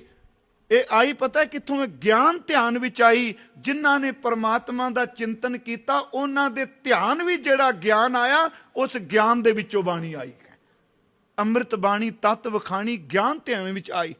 ਗੁਰਮੁਖ ਆਖੀ ਗੁਰਮੁਖ ਜਾਤੀ ਗੁਰੂ ਦੇ ਸਨਮੁਖ ਰਹਿਣ ਵਾਲੇ ਨੇ ਆਖੀ, ਉਹਨੇ ਇਹਨੂੰ ਜਾਣਿਆ। ਮੈਂ ਬੇਨਤੀ ਕਰਾਂਗਾ, ਨਾਮ ਬਾਣੀ ਨਾਮ। ਪਹਿਲੀ ਗੱਲ ਤਾਂ ਰੱਬ ਲਈ ਪਾਉਣ ਦੀ ਇਹ ਕੋਈ ਗੱਲ ਨਹੀਂ ਜੀ ਮੈਂ ਗਿਆਨੀ ਹੋਵਾਂਗਾ, ਸੰਥਿਆ ਲੈ ਕੇ ਪਾਠ ਕਰਨਾ ਚਾਹੀਦਾ, ਸ਼ੁੱਧ ਪਾਠ ਆਵੇ। ਮੰਨ ਲਓ ਜਿਹੜਾ ਬੰਦਾ ਕੋੜਾ ਅਨਪੜ੍ਹ ਉਹ ਪਰਮਾਤਮਾ ਨੂੰ ਨਹੀਂ ਪਾ ਸਕਦਾ। ਦਾਸ ਤਾਂ ਬੇਨਤੀ ਕਰਦਾ ਹੁੰਦਾ ਹੈ, ਕਈ ਵਾਰੀ ਸੰਗਤ 'ਚ ਮੈਂ ਸੱਚੀ ਗੱਲ ਕਹਿਣਾ, ਸਾਨੂੰ ਕਥਾ ਸੁਣਨ ਵਾਲੇ ਜਿਹੜੇ ਸਰੋਤੇ ਨੇ ਉਹ ਬੰਦਗੀ ਕਰਕੇ ਕਿੰਨੇ ਕਿੰਨੇ ਅਕਲ ਨਿਕਲ ਗਏ, ਅਸੀਂ ਉੱਥੇ ਦੇ ਉੱਥੇ ਖਲੋਤੇ ਰਹਿੰਦੇ। ਮਾਸਟਰ ਵਿਚਾਰਾ ਏ ਫॉर ਐਪਲ ਹੀ ਸਿਖਾਈ ਜਾਂਦਾ, ਤੇ ਏ ਫॉर ਐਪਲ ਪੈਣ ਵਾਲਾ 30 ਸਾਲ ਬਾਅਦ ਮਿਲਦਾ ਡੀਸੀ ਬਣ ਕੇ, ਉਹ ਪੈਰੀ ਹੱਥ ਲਾ ਕਹਿੰਦਾ ਮਾਸਟਰ ਜੀ ਮੈਂ ਉਹੀ ਹਾਂ ਜਿਹਨੂੰ ਨਰਸਰੀ ਵੀ ਤੁਸੀਂ ਪੜ੍ਹਾਉਣਾ ਸ਼ੁਰੂ ਕੀਤਾ ਸੀ। ਉਹ ਫਿਰ ਸੋਚਦਾ ਮੈਂ ਤਾਂ ਏ ਫॉर ਐਪਲ ਹੀ ਕਹਿਣਾ ਪਿਆ, ਤੂੰ ਤਾਂ ਡੀਸੀ ਬਣ ਗਏ। ਇਹ ਹੀ ਸਾਡੀ ਹਾਲਤ ਜੇ ਸਟੇਜਾਂ ਦੀ, ਅਸੀਂ ਏ ਫॉर ਐਪਲ ਹੀ ਕਹੀ ਜਾਂਦੇ, ਤੇ ਸੁਣਨ ਵਾਲੇ ਕਿੱਥੇ ਕਿੱਥੇ ਪਹੁੰਚ ਜਾਂਦੇ। ਨਾਮ ਇਸ ਤੋਂ ਬਿਨਾਂ ਸਾਡੀ ਕੋਈ ਕੀਮਤ ਨਹੀਂ। ਤੇ ਪੜ੍ਹੋ ਉਹਨਾਂ ਗੁਰਮੁਖਾਂ ਨੂੰ ਜਿਨ੍ਹਾਂ ਨਾਮ ਜਪਿਆ। ਭਾਈ ਵੀਰ ਸਿੰਘ ਦੀ ਰਚਨਾ ਪੜ੍ਹੋ, ਗੁਰਮੁਖ ਪਿਆਰੇ ਭਾਈ ਸਾਹਿਬ ਭਾਈ ਰਣਧੀਰ ਸਿੰਘ ਜੀ ਦੀ ਗੁਰਮਤਿ ਨਾਮ ਅਭਿਆਸ ਕਮਾਈ ਪੜ੍ਹੋ। ਡਾਕਟਰ ਸ਼ੇਰ ਸਿੰਘ ਦੀ ਆਤਮ ਦਰਸ਼ਨ ਵਾਹਿਗੁਰੂ ਦਰਸ਼ਨ ਪੜ੍ਹੋ। ਰਘਬੀਰ ਸਿੰਘ ਵੀਰ ਦਾ ਧਾਰ ਇਤਿਹਾਸ ਸਾਹਿਤ ਪੜ੍ਹੋ, ਨਾਮ ਨਾਲ ਜੁੜਿਆ। ਹੁਣ ਨਾਮ ਜਪੀਏ, ਜੇ ਮਨ ਨਹੀਂ ਲੱਗਦਾ ਬਾਣੀ ਪੜ੍ਹ ਲਈਏ, ਕਿਉਂਕਿ ਕੱਲਾ ਵਾਹਿਗੁਰੂ ਵਾਹਿਗੁਰੂ ਕਹਿ ਲੱਗਿਆ ਇਹ ਮਰਜੀਵੜਾ ਕਹਿ ਸਕਦਾ, ਆਮ ਬੰਦੇ ਵਾਸਦਾ ਚਲੋ ਸਟੇਜ ਤੇ ਕਹਿਤਾ ਤਬਲਾ ਠਾ ਵਜਾ ਵਾਹਿਗੁਰੂ ਵਾਹਿਗੁਰੂ ਵਾਹਿਗੁਰੂ ਕਹਿ, ਚੰਗੀ ਗੱਲ, ਪਰ ਅੰਦਰ ਬੜਾ ਭੈੜਾ ਜੇ ਭੱਜਦਾ ਬੜਾ। ਇਸੇ ਕਰਕੇ ਸਤਿਗੁਰੂ ਗੁਰੂ ਰਾਮਦਾਸ ਨੇ ਜਿਹੜੇ ਸਿੱਖ ਦੀ ਭਗਤੀ ਦਿੱਤੀ, ਉਹਦੇ ਚ ਨਾਮ ਦਿੱਤਾ, ਬਾਣੀ ਦਿੱਤੀ, ਫਿਰ ਨਾਮ ਦਿੱਤਾ। ਅਸੀਂ ਪੜ੍ਹਦੇ ਹਾਂ, ਗੁਰ ਸਤਿਗੁਰ ਕਾ ਜੋ ਸਿੱਖ ਆਖਾਏ ਸੋ ਭਲਕੇ ਉੱਠ, ਨਾਮ ਦੀ ਗੱਲ ਕੀਤੀ ਨਾ, ਉੱਠਦਿਆਂ ਸਾਰ ਨਾਮ ਜਪੇ, ਸੋ ਭਲਕੇ ਉੱਠਰ ਨਾਮ ਧਿਆਵੈ। ਜਦੋਂ ਦਿਨ ਚੜੇ ਫਿਰ ਕੀ ਕਰੇ, ਫਿਰ ਚੜ੍ਹੇ ਦਿਵਸ ਗੁਰਬਾਣੀ ਗਾਵੇ, ਨਾਮ ਧਿਆਵੈ। ਮੈਂ ਵਿੱਚੋਂ ਤੁਕਾਂ ਲਈਆਂ ਨੇ, ਫਿਰ ਗੁਰਬਾਣੀ ਗਾਵੇ, ਤੇ ਉਸ ਤੋਂ ਬਾਅਦ ਕੀ ਕਰੇ, ਬਹਿੰਦਿਆਂ ਉੱਠਦਿਆਂ ਹਰ ਨਾਮ ਧਿਆਵੈ। ਨਾਮ ਬਾਣੀ ਨਾਮ ਇੱਕ ਸਰਕਲ ਹੈ। ਕਈ ਵਾਰੀ ਬਾਣੀ ਪੜ੍ਹਦਿਆਂ ਵੀ ਅੰਦਰੋਂ ਨਾਮ ਦੀ ਰੋਂ ਚੱਲਦੀ ਹੈ, ਕਿਉਂਕਿ ਬਾਣੀ ਅੰਦਰ ਨੂੰ ਟਿਕਾਉਂਦੀ ਹੈ। ਉਹ ਬਾਣੀ ਇੱਕੋ ਦਮ ਤੀਰ ਹੈ ਰੱਬ ਦਾ, ਜਿਹੜੀ ਸਾਡੀ ਆਤਮਾ ਨੂੰ ਪਰਮਾਤਮਾ ਨਾਲ ਠਹਿਕਾ ਦਿੰਦੀ ਹੈ। ਹਜ਼ੂਰ ਸੱਚੇ ਪਾਤਸ਼ਾਹ ਮਹਾਰਾਜ ਕਹਿੰਦੇ ਨੇ, ਮੈਂ ਸਤਿਗੁਰੂ ਤੋਂ ਕੁਰਬਾਨ ਜਾਨਾ, ਕਿਉਂਕਿ ਜਿਤ ਮਿਲਿਆ ਜਿਹਨੂੰ ਮਿਲਣ ਦੇ ਨਾਲ ਉਹਨੂੰ ਮਿਲਣਾ। ਕਿਹਨੂੰ? ਸਤਿਪੁਰਖ ਜਿਨ ਜਾਣਿਆ, ਸਤਿਗੁਰ ਤਿਸ ਕਾ ਨਾਉ, ਤਿਸ ਕਾ ਸੰਗ ਸਿੱਖ ਉਧਰੈ, ਨਾਨਕ ਹਰ ਗੁਣ ਗਾਓ। ਕਿਹਨੂੰ ਮਿਲ ਕੇ? ਜਿਸ ਮਿਲਿਆ ਮਨ ਹੋਏ ਆਨੰਦ, ਸੋ ਸਤਿਗੁਰ ਕਹੀਐ। ਸਤਿਗੁਰ ਵਿਟੋਂ ਵਾਰਿਆ, ਕਿਉਂ ਵਾਰਿਆ? ਕਿ ਜਨਮ ਜਨਮ ਕਾ ਦੁਖ ਨਿਵਾਰੈ, ਜਨਮ ਜਨਮ ਕੇ ਦੁਖ ਨਿਵਾਰੈ, ਸੂਕਾ ਮਨ ਸਾਧਾਰੈ, ਦਰਸ਼ਨ ਭੇਟਤ ਹੋਤ ਨਿਹਾਲਾ, ਹਰ ਕਾ ਨਾਮ ਵਿਚਾਰੈ। ਮਹਾਰਾਜ ਸੱਚੇ ਪਾਤਸ਼ਾਹ ਕਹਿੰਦੇ ਨੇ, ਜੈਸਾ ਸਤਿਗੁਰ ਸੁਣੀਦਾ, ਸਤਿਗੁਰ ਵਿਟੋਂ ਵਾਰਿਆ, ਜਿਤ ਮਿਲਿਆ ਖਸਮ ਸੰਭਾਲਿਆ। ਜੈਸਾ ਸਤਿਗੁਰ ਸੁਣੀਦਾ, ਤੈਸੋ ਹੀ ਮੈਂ ਡੀਠ, ਵਿਛੜਿਆ ਆ ਜੇ ਬਖਸ਼ਿਸ਼ੋ ਦੀ। ਵਿਛੜਿਆ ਮੇਲੇ ਪ੍ਰਭੂ, ਹਰ ਦਰਗਹਿ ਕਾ ਬਸੀਠ, ਹਰ ਨਾਮੋ ਮੰਤਰ ਦ੍ਰਿੜਾਏਂਦਾ। ਸਤਿਗੁਰ ਵਿਟੋਂ ਵਾਰਿਆ, ਹਰ ਨਾਮੋ ਮੰਤਰ ਦ੍ਰਿੜਾਏਂਦਾ। ਕੱਟੈ ਖੌਮੈ ਰੋਗ, ਨਾਨਕ ਸਤਿਗੁਰ ਤਿਨਾ ਮਿਲਾਇਆ, ਜਿਨਾ ਧੁਰੇ ਪਿਆ ਸੰਜੋਗ। ਸਤਿਗੁਰ ਸੇਕੀ ਕਰੈ ਪ੍ਰਤਪਾਲ, ਸਤਿਗੁਰ ਵਿਟੋਂ ਵਾਰਿਆ। ਸੇਵਕ ਕੋ ਗੁਰ ਸਦਾ ਦਇਆਲ। ਮਹਾਰਾਜ ਕਹਿੰਦੇ ਸਤਿਗੁਰੂ ਤੋਂ ਕੁਰਬਾਨ ਜਾਨਾ, ਸਤਿਗੁਰ ਸਿੱਖ ਕੀ ਕਰੈ ਪ੍ਰਤਪਾਲ, ਸੇਵਕ ਕੋ ਪ੍ਰਭ ਗੁਰ ਸਦਾ ਦਿਆਲ, ਸਦਾ ਕਿਰਪਾਲੂ ਹੈ। ਇਸ ਕਰਕੇ ਜਾਨਾ ਕਿਉਂਕਿ ਸਤਿਗੁਰ ਸਿੱਖ ਕੇ ਬੰਧਨ ਕਾਟੈ, ਵਿੱਚੋਂ ਤੁਕ ਲਈ। ਗੁਰ ਕਾ ਸਿੱਖ ਬੇਕਾਰ ਤੇ ਖਾਟੈ, ਸਤ ਨਾਮ ਧਨ ਦੇ, ਗੁਰ ਕਾ ਸਿੱਖ ਵਡ ਭਾਗੀ ਹੈ। ਸਤਿਗੁਰ ਸਿੱਖ ਕਾ ਹਾਲਤ ਪਲਤ ਸਵਾਰੈ, ਸਤਿਗੁਰ ਵਿਟੋਂ ਵਾਰਿਆ। ਸਤਿਗੁਰ ਸਿੱਖ ਕਾ ਹਾਲਤ ਪਲਤ ਸਵਾਰੈ, ਨਾਨਕ ਸਤਿਗੁਰ ਸਿੱਖ ਕੋ ਜਿੰਦ ਨਾਲ। ਸਤਿਗੁਰ ਵਿਟੋਂ ਵਾਰਿਆ, ਨਾਨਕ ਸਤਿਗੁਰ ਸਿੱਖ ਕੋ ਜੀ ਨਾਲ ਸਮਾਰੈ। ਗੁਰ ਕਾ ਬਚਨ ਬਸੈ, ਜੀ ਨਾਲੇ ਸਤਿਗੁਰ ਵਿਟੋਂ ਵਾਰਿਆ, ਜਿਤ ਮਿਲਿਆ ਖਸਮ ਸੰਭਾਲਿਆ। ਗੁਰ ਕਾ ਬਚਨ ਬਸੈ ਜੀ ਨਾਲੇ, ਜਲ ਨਹੀਂ ਡੂਬੈ ਤਸਕਰ ਨਹੀਂ ਲੇਵੈ, ਭਾਏ ਨਾ ਸਾਕੈ ਜਾਲੈ। ਸਤਿਗੁਰ ਵਿਟੋਂ ਮਾਰਿਆ, ਮੈਂ ਕੁਰਬਾਨ ਜਾਵਾਂ ਆਪਣੀ ਗੁਰੂ ਨਾਨਕ ਸਾਹਿਬ ਤੋਂ। ਚਲੋ ਮੇਰੇ ਮਨ ਚ ਜਾਇਆ ਜੀ ਵੀ ਗੁਰੂ ਨਾਨਕ ਸਾਹਿਬ ਕਿਹੜੇ ਸਤਿਗੁਰੂ ਤੋਂ ਵਿਟੋ ਜਾਂਦੇ ਪਏ। ਉਹ ਤਾਂ ਖੁਦ ਕੱਲ ਤਾਰਨ ਗੁਰੂ ਨਾਨਕ ਆਇਆ ਹੈ। ਮੇਰੇ ਮਨ ਸੇ ਅੱਜ ਪੌੜੀ 'ਚ ਵੀ ਕਿਸੇ ਦੇ ਮਨ 'ਚ ਇਹ ਵੀ ਉੱਠ ਸਕਦਾ ਵੀ ਸਤਿਗੁਰੂ ਗੁਰੂ ਨਾਨਕ ਸਾਹਿਬ ਕਿਤੇ ਤੋਂ ਕੁਰਬਾਨ ਜਾ ਰਹੇ ਨੇ। ਚਲੋ ਕਈਆਂ ਨੇ ਅਰਥ ਕੀਤੇ ਪ੍ਰਭੂ ਤੋਂ, ਪਰ ਦਾਸ ਨੂੰ ਜੋ ਸਤਿਗੁਰੂ ਨੇ ਜਿੰਨੀ ਕੁ ਸੋਧੀ ਦਿੱਤੀ, ਮੈਨੂੰ ਇੰਝ ਪ੍ਰਤੀਤ ਹੋਇਆ ਜਿਵੇਂ ਆਪਾਂ ਸ਼ਬਦ ਪੜ੍ਹਦੇ ਹਾਂ, ਨਾਨਕ ਨੀਚ ਕਹੇ ਵਿਚਾਰ ਧਾਨਕ ਰੂਪ ਰਹਾ ਕਰਤਾਰ। ਸਤਿਗੁਰੂ ਵਿੱਚ ਨੀਚਤਾ ਹੀ ਨਹੀਂ। ਉਹ ਸਾਨੂੰ ਕਹਿੰਦੇ ਨੇ ਜੇ ਤੇਰੇ 'ਚ ਔਗਣ ਨੇ ਤੇ ਇਸ ਤਰ੍ਹਾਂ ਬੋਲ ਜਿਵੇਂ ਮੈਂ ਬੋਲਣਾ। ਗੁਰੂ ਪਰਮੇਸ਼ਵਰ ਹੈ, ਪਰ ਸਤਿਗੁਰੂ ਸਾਨੂੰ ਸਮਝਾਉਂਦੇ ਪਏ ਨੇ, ਸਿੱਖਾਂ ਜੇ ਤੇਰੇ ਅੰਦਰ ਪ੍ਰੇਮਾ ਭਗਤੀ ਪੈਦਾ ਹੋਵੇ ਤੇ ਗੁਰੂ ਤੋਂ ਇੰਜ ਕੁਰਬਾਨ ਜਾਈ। ਸਤਿਗੁਰ ਵਿਟੋਂ ਵਾਰਿਆ ਜਿਤ ਮਿਲਿਆ ਖਸਮ ਸੰਭਾਲਿਆ। ਜਿਹਨੂੰ ਮਿਲ ਕੇ ਖਸਮ ਵਾਹਿਗੁਰੂ ਜੀ ਦਾ ਸੰਭਾਲਿਆ ਦਰ ਤੇ ਉਹਦਾ ਸਿਮਰਨ, ਉਹਦੀ ਯਾਦ ਆਈ। ਹਜ਼ੂਰ ਬਚਨ ਕਰਦੇ ਨੇ, ਜਿਨ ਕਰ ਉਪਦੇਸ਼ ਗਿਆਨ ਅੰਜਨ ਦੀਆ। ਆ ਸੁਰਮਚੂ ਚੋਂ ਸੁਰਮਾ ਕੱਢ ਕੇ ਨਹੀਂ ਦਿੱਤਾ। ਜਿਨਨੇ ਰੂਹਾਨੀਅਤ ਦਾ ਉਪਦੇਸ਼ ਦਿੱਤਾ, ਜਿਨਨੇ ਬੰਦਗੀ ਦਾ ਉਪਦੇਸ਼ ਦਿੱਤਾ, ਜਿਨਨੇ ਖਰਨਾਮੋ ਮੰਤਰ ਦ੍ਰਿੜਾਏ ਦਾ ਉਪਦੇਸ਼ ਦਿੱਤਾ, ਜਿਨਨੇ ਨਾਮ ਦਾਨ ਦਿੱਤਾ, ਜਿਨਨੇ ਜੀ ਦਾਨ ਦਿੱਤਾ, ਜਿਨ ਕਰ ਉਪਦੇਸ਼, ਜਿਸ ਸਤਿਗੁਰੂ ਨੇ ਰੂਹਾਨੀਅਤ ਦਾ ਸ਼ਬਦ ਦਾ ਉਪਦੇਸ਼ ਦਿੱਤਾ ਤੇ ਕੀਤਾ ਕਿ ਜਿਨ ਕਰ ਉਪਦੇਸ਼ ਗਿਆਨ ਅੰਜਨ ਦੀਆ। ਅੰਜਨ ਦਾ ਅਰਥ ਸੁਰਮਾ। ਜਿਨਨੇ ਰੱਬੀ ਗਿਆਨ ਦਾ ਸੁਰਮਾ ਸਾਡੀਆਂ ਅੱਖਾਂ 'ਚ ਪਾ ਦਿੱਤਾ। ਅੱਗੇ ਦਵੈਸ਼ ਸਨ, ਆ ਮੇਰਾ, ਆ ਤੇਰਾ, ਆ ਦੁਸ਼ਮਨ, ਆ ਮਿੱਤਰ। ਜਿਨ ਕਰ ਉਪਦੇਸ਼ ਗਿਆਨ ਅੰਜਨ ਦੀਆ, ਫਿਰ ਅੱਖਾਂ ਤੋਂ ਸਾਰਾ ਜਾਲਾ ਲੈ ਗਿਆ। ਇੰਨੀ ਨੇਤਰੀ ਜਗਤ ਨਿਹਾਲਿਆ। ਦੁਨੀਆ ਉਹੀ ਏ। ਇਹਨਾਂ ਅੱਖਾਂ ਨਾਲੋਂ ਜਗਤ ਨੂੰ ਦੇਖਿਆ ਤੇ ਮਨ ਨੇ ਕਿਹਾ ਨਹੀਂ ਭਲਿਆ ਕਿ ਇਸ ਦੁਨੀਆ ਵਿੱਚ ਨਾ ਸਾਰੇ ਰੱਬ ਦੇ ਹੀ ਰੂਪ ਨਹੀਂ। ਦੋਏ ਦੋਏ ਲੋਚਨ ਪੇਖਾਂ ਹਉ ਹਰ ਬਿਨ ਔਰ ਨਾ ਦੇਖਾਂ। ਨੈਣ ਰਹੇ ਰੰਗ ਲਾਈ ਅਬ ਬੇਗਲ ਕਹਿ ਨਾ ਚਾਹੀ। ਜਦੋਂ ਅੱਖਾਂ ਨਾਲ ਦੇਖਿਆ, ਮਹਾਰਾਜ ਕਹਿੰਦੇ ਨੇ ਇਹ ਵਿਸ ਸੰਸਾਰ ਤੁਮ ਦੇਖਦੇ ਹਰ ਕਾ ਰੂਪ ਕਹਿ ਹਰ ਰੂਪ ਨਦਰੀ ਆਇਆ। ਜਿਨ ਕਰ ਉਪਦੇਸ਼ ਗਿਆਨ ਅੰਜਨ ਦੀਆ। ਇਹਨੀ ਨੇਤਰੀ ਜਗਤ ਨਿਖਾਲਿਆ। ਇਸ ਸੰਸਾਰ ਨੂੰ ਧਿਆਨ ਨਾਲ ਦੇਖਿਆ। ਮਹਾਰਾਜ ਕਹਿੰਦੇ ਨੇ ਖਸਮ ਛੋੜ ਦੂਜੇ ਲੱਗੇ।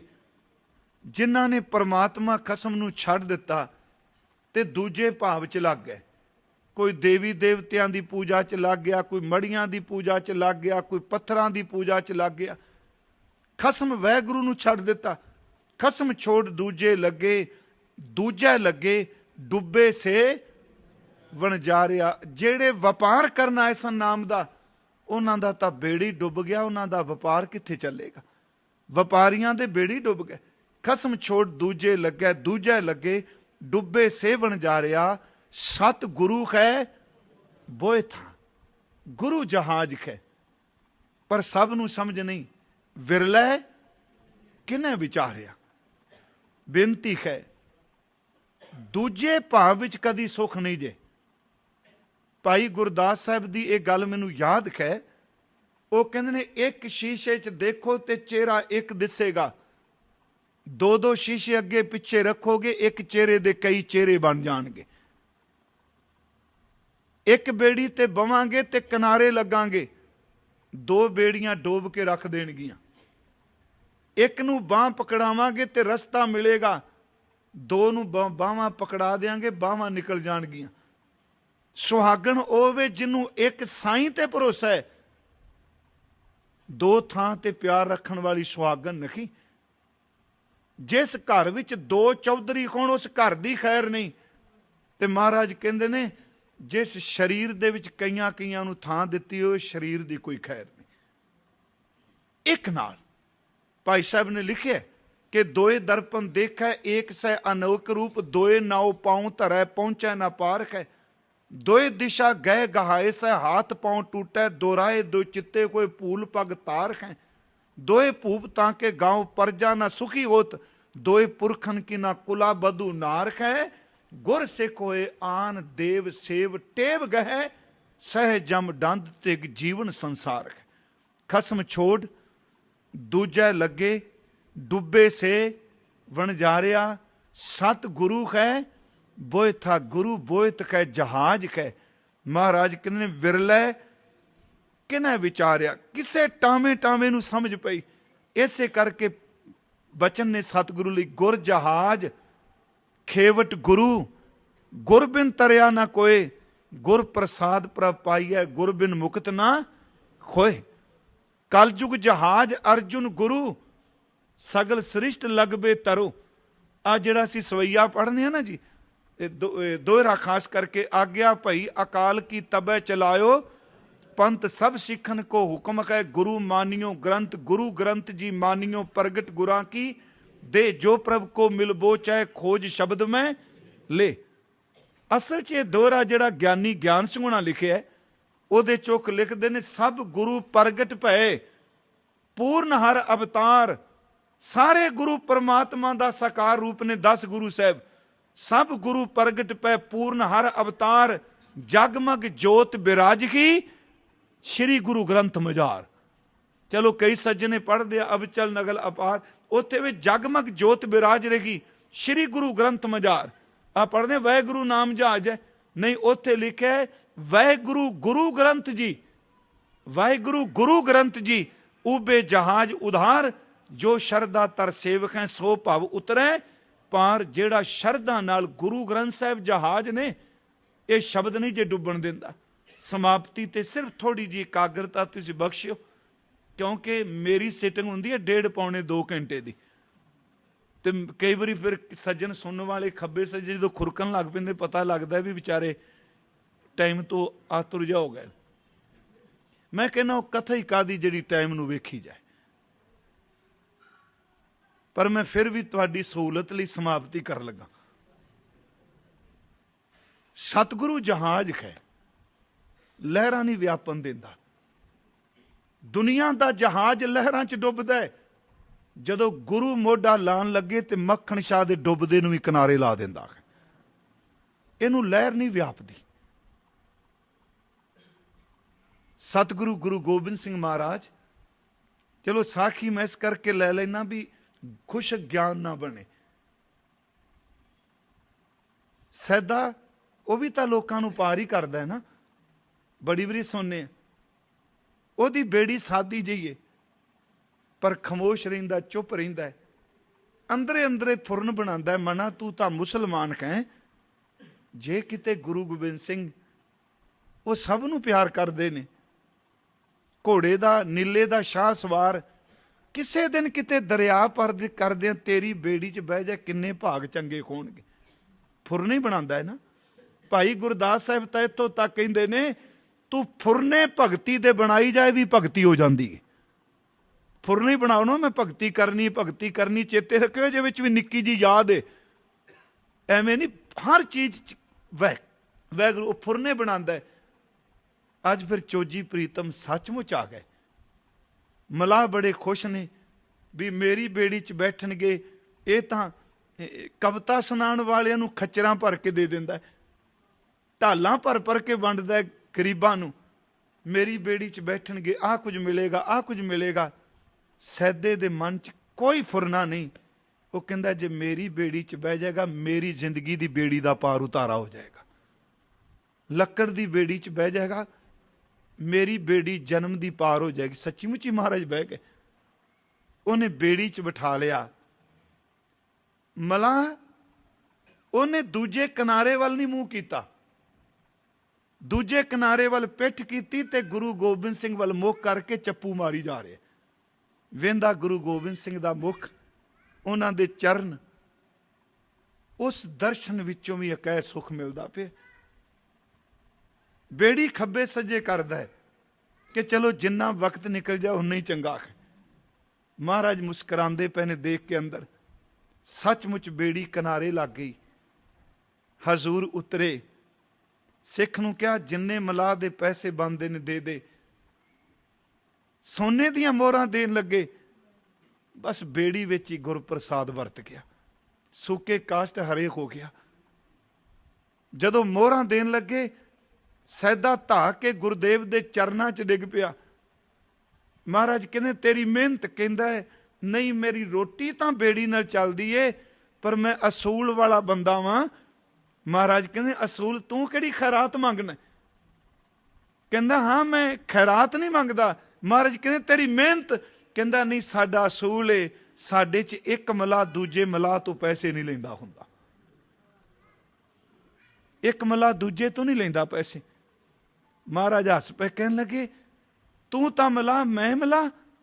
ਕਹਿੰਦਾ ਹਾਂ, ਫਰਕ ਇੰਨਾ, ਮੈਂ ਢਿੱਡ ਦੀ ਖਾਤਰ ਬੇੜੀ ਤੇ ਬਿਠਾ ਕੇ ਲੋਕਾਂ ਨੂੰ ਆਰ ਪਾਰ ਕਰਨਾ, ਤੂੰ ਤਾਂ ਰੱਬ ਦੇ ਘਰੋਂ ਨਿਵਾਜਿਆ ਉਹਦਾ ਰੂਪ ਆਇਆ, ਤੂੰ ਚਰਨਾਂ ਨਾਲ ਜੋੜ ਕੇ ਭਵ ਸਾਗਰ ਤੋਂ ਪਾਰ ਕਰਨਾ ਹੈ। ਮੈਂ ਤਾਂ ਕਿਰਾਇਆ ਲੈਣਾ, ਤੂੰ ਤਾਂ ਕਿਰਾਇਆ ਵੀ ਨਹੀਂ ਲੈਂਦਾ, ਤੂੰ ਤਾਂ ਔਗਣ ਵੇਖ ਕੇ ਵੀ ਪਾਰ ਕਰ ਦੇਣਾ, ਔਗਣਾਂ ਦੀ ਭੇਟਾ ਵੀ ਲੈ ਲੈਣਾ। ਸਤਿਗੁਰੂ ਹੱਸ ਪਏ। ਫਿਰ ਕਹਿੰਦੇ ਚੱਲ ਤੇਰੀ ਰੋਟੀ ਕੋਈ ਤਾਂ ਲੈ। ਮਹਾਰਾਜ ਜੀ ਨੇ ਜਦੋਂ ਕਿਹਾ ਕੁਛ ਲੈ, ਚਰਨਾਂ 'ਚ ਉੱਠ ਕੇ ਕਹਿੰਦਾ ਹੈ ਪੈਸੇ ਨਹੀਂ, ਇੱਕ ਬਚਨ ਦੇ ਦਿਓ। ਅੱਜ ਮੇਰੇ ਘਾਟ ਤੇ ਆਏ, ਮੈਂ ਬੇੜੀ 'ਚ ਬਿਠਾ ਕੇ ਤੁਹਾਨੂੰ ਪਾਰ ਕਰ ਦਿੱਤਾ, ਕੱਲ ਨੂੰ ਮੌਤ ਤੋਂ ਬਾਅਦ ਤੇਰੇ ਘਾਟ ਤੇ ਜਾਣਾ, ਕਿਰਪਾ ਕਰੀ ਮੇਰੇ ਤੋਂ ਕਿਰਾਇਆ ਨਾ ਲਈ, ਮੈਨੂੰ ਵੀ ਪਾਰ ਕਰ ਦੇਵੇ। ਤੂੰ ਮੇਰੇ ਤੋਂ ਕੁਝ ਨਾ ਲਈ, ਮੈਂ ਤੇਰੇ ਤੋਂ ਕੁਝ ਨਹੀਂ ਲੈਂਦਾ। ਅਸਲ 'ਚ 4 ਸਤਰਾਂ ਨੇ ਜੀ ਕਵਿਤਾ ਦੀਆਂ। ਮਲਾਹ ਕਹਿੰਦਾ ਥਾਰੀ ਅਰ ਮਾਰੀ ਕੋਈ ਜਾਤ ਨਾ ਨਿਆਰੀ ਨਾਥ। ਤੇਰੀ ਮੇਰੀ ਜਾਤ ਇੱਕੋ ਹੀ ਹੈ, ਤੁਸੀਂ ਵੀ ਮਲਾਹ ਅਸੀਂ ਮਲਾਹ। ਹੁਣ ਇਹ ਦੇਖੋ, ਇਹ ਨੇ ਪ੍ਰੇਮ ਦੇ ਸ਼ਬਦ, ਕਿਹੜਾ ਸਿਧਾਂਤ ਇਹਦੇ ਵਿੱਚ ਠੋਕੋਗੇ? ਥਾਰੀ ਅਰ ਮਾਰੀ ਕੋਈ ਜਾਤ ਨਾ ਨਿਆਰੀ ਨਾਥ, ਖੇਵਟੀ ਕੈ ਕਰਮ ਕੋਈ ਨੀਕੈ ਕੈ ਵਿਚਾਰੀ ਹੈ। ਤੁਸੀਂ ਵੀ ਖੇਵਟੀ ਤੇ ਮੈਂ ਵੀ ਖੇਵਟੀ। ਮਾਰੇ घाट आए तो ये पार चा उतारा ना था, थारे घाट आऊं मोहे पार चा उतारिए।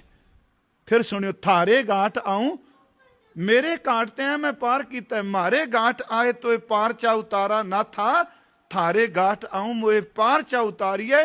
जिदन तेरे घाट विच आवां मैनू पार कर दे। मैं बेनती करांगा, भावें साखी है, सचमुच गुरु नानक तां एडा वड्डा जहाज है, कल तारन गुर नानक आया। गुर तार तारन हारिया, अगन सागर बुढ़त संसारा, नानक बाह पकड़ सतगुर निस्तारा। सतगुरु है बोए था विरले किने विचारिया। फिर महाराज कहते किराए नहीं लेंदा, कर किरपा पार उतारिया। वो नदर करदा है, बख्शिश करदा है, ग्रेस करदा है, फिर जीव नूं भव सागर तो पार कर दिंदा है। ਇਹ ਸੀ 13ਵੀਂ ਪੌੜੀ ਨਾਲ ਸ਼ਲੋਕ। ਇਹਦਾ ਤੱਤ ਭਾਵ ਇਹ ਵੇ, ਸਤਯੁਗ ਦਾ, ਕਲਯੁਗ ਦਾ, ਇਹ ਤ੍ਰੇਤਾ ਤੇ ਦੁਆਪਰ ਦੇ ਸੁਭਾਅ, ਵੇਦਾਂ ਤੇ ਅਵਤਾਰਾਂ ਦਾ। ਪਰ ਗੁਰੂ ਨੇ ਤੱਤ ਵਸਤੂ ਕਹੀ ਵੀ ਪ੍ਰੇਮਾ ਭਗਤੀ ਕਰੋ, ਸਤਿਗੁਰੂ ਤੇ ਭਰੋਸਾ ਰੱਖੋ ਤੇ ਭਵ ਸਾਗਰ ਤੋਂ ਤਰੋਗੇ। ਇਹ ਹੈ ਇਸ ਪੌੜੀ ਦਾ ਤੱਤ ਭਾਵ। ਅਗਲੀ 14ਵੀਂ ਪੌੜੀ ਦਾ ਪਹਿਲਾ ਸ਼ਲੋਕ, ਸਿਮਲ ਰੁੱਖ ਸਰਾਇਰਾ, ਆਪਾਂ ਵਾਚਾਂਗੇ। ਕੱਲ ਸ਼ਾਮ ਦੇ ਦੀਵਾਨ 'ਚ ਮੈਂ ਕਹਿ ਤਾਂ ਰਿਹਾ, ਪਰ ਕੈਮਰੇ ਵਾਲੇ ਕਹਿੰਦੇ ਦੀਵਾਲੀ ਹੈ, ਤੇ ਜੇ ਚਲੋ ਮੰਨ ਗਏ ਤੇ ਫਿਰ 7 ਵਜੇ ਕੱਲ ਸ਼ਾਮ ਨੂੰ ਸ਼ੁਰੂ ਕਰ ਲਾਂਗੇ, ਨਹੀਂ ਤੇ ਫਿਰ ਪਰਸੋਂ ਸਵੇਰੇ ਜਿਵੇਂ ਇਹਨਾਂ ਨੂੰ ਮੈਂ 13 ਤੱਕ ਨਹੀਂ, ਮੈਂ ਕੁਝ ਦਿਨ ਹੋਰ ਵੀ ਕਥਾ ਕਰਾਂਗਾ ਜੇ ਤੁਸੀਂ ਪ੍ਰੇਮ ਨਾਲ ਆਉਂਦੇ ਰਹੋਗੇ ਤਾਂ। ਤੁਹਾਡੀ ਮੇਰੀ ਬੇਨਤੀ ਤੁਹਾਡੇ ਚਰਨਾਂ 'ਚ।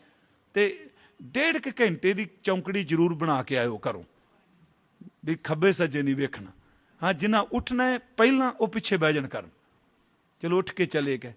क्योंकि इत्थों तक मैं कहना अपने तो 1.5 घंटा नहीं बैठा जाता।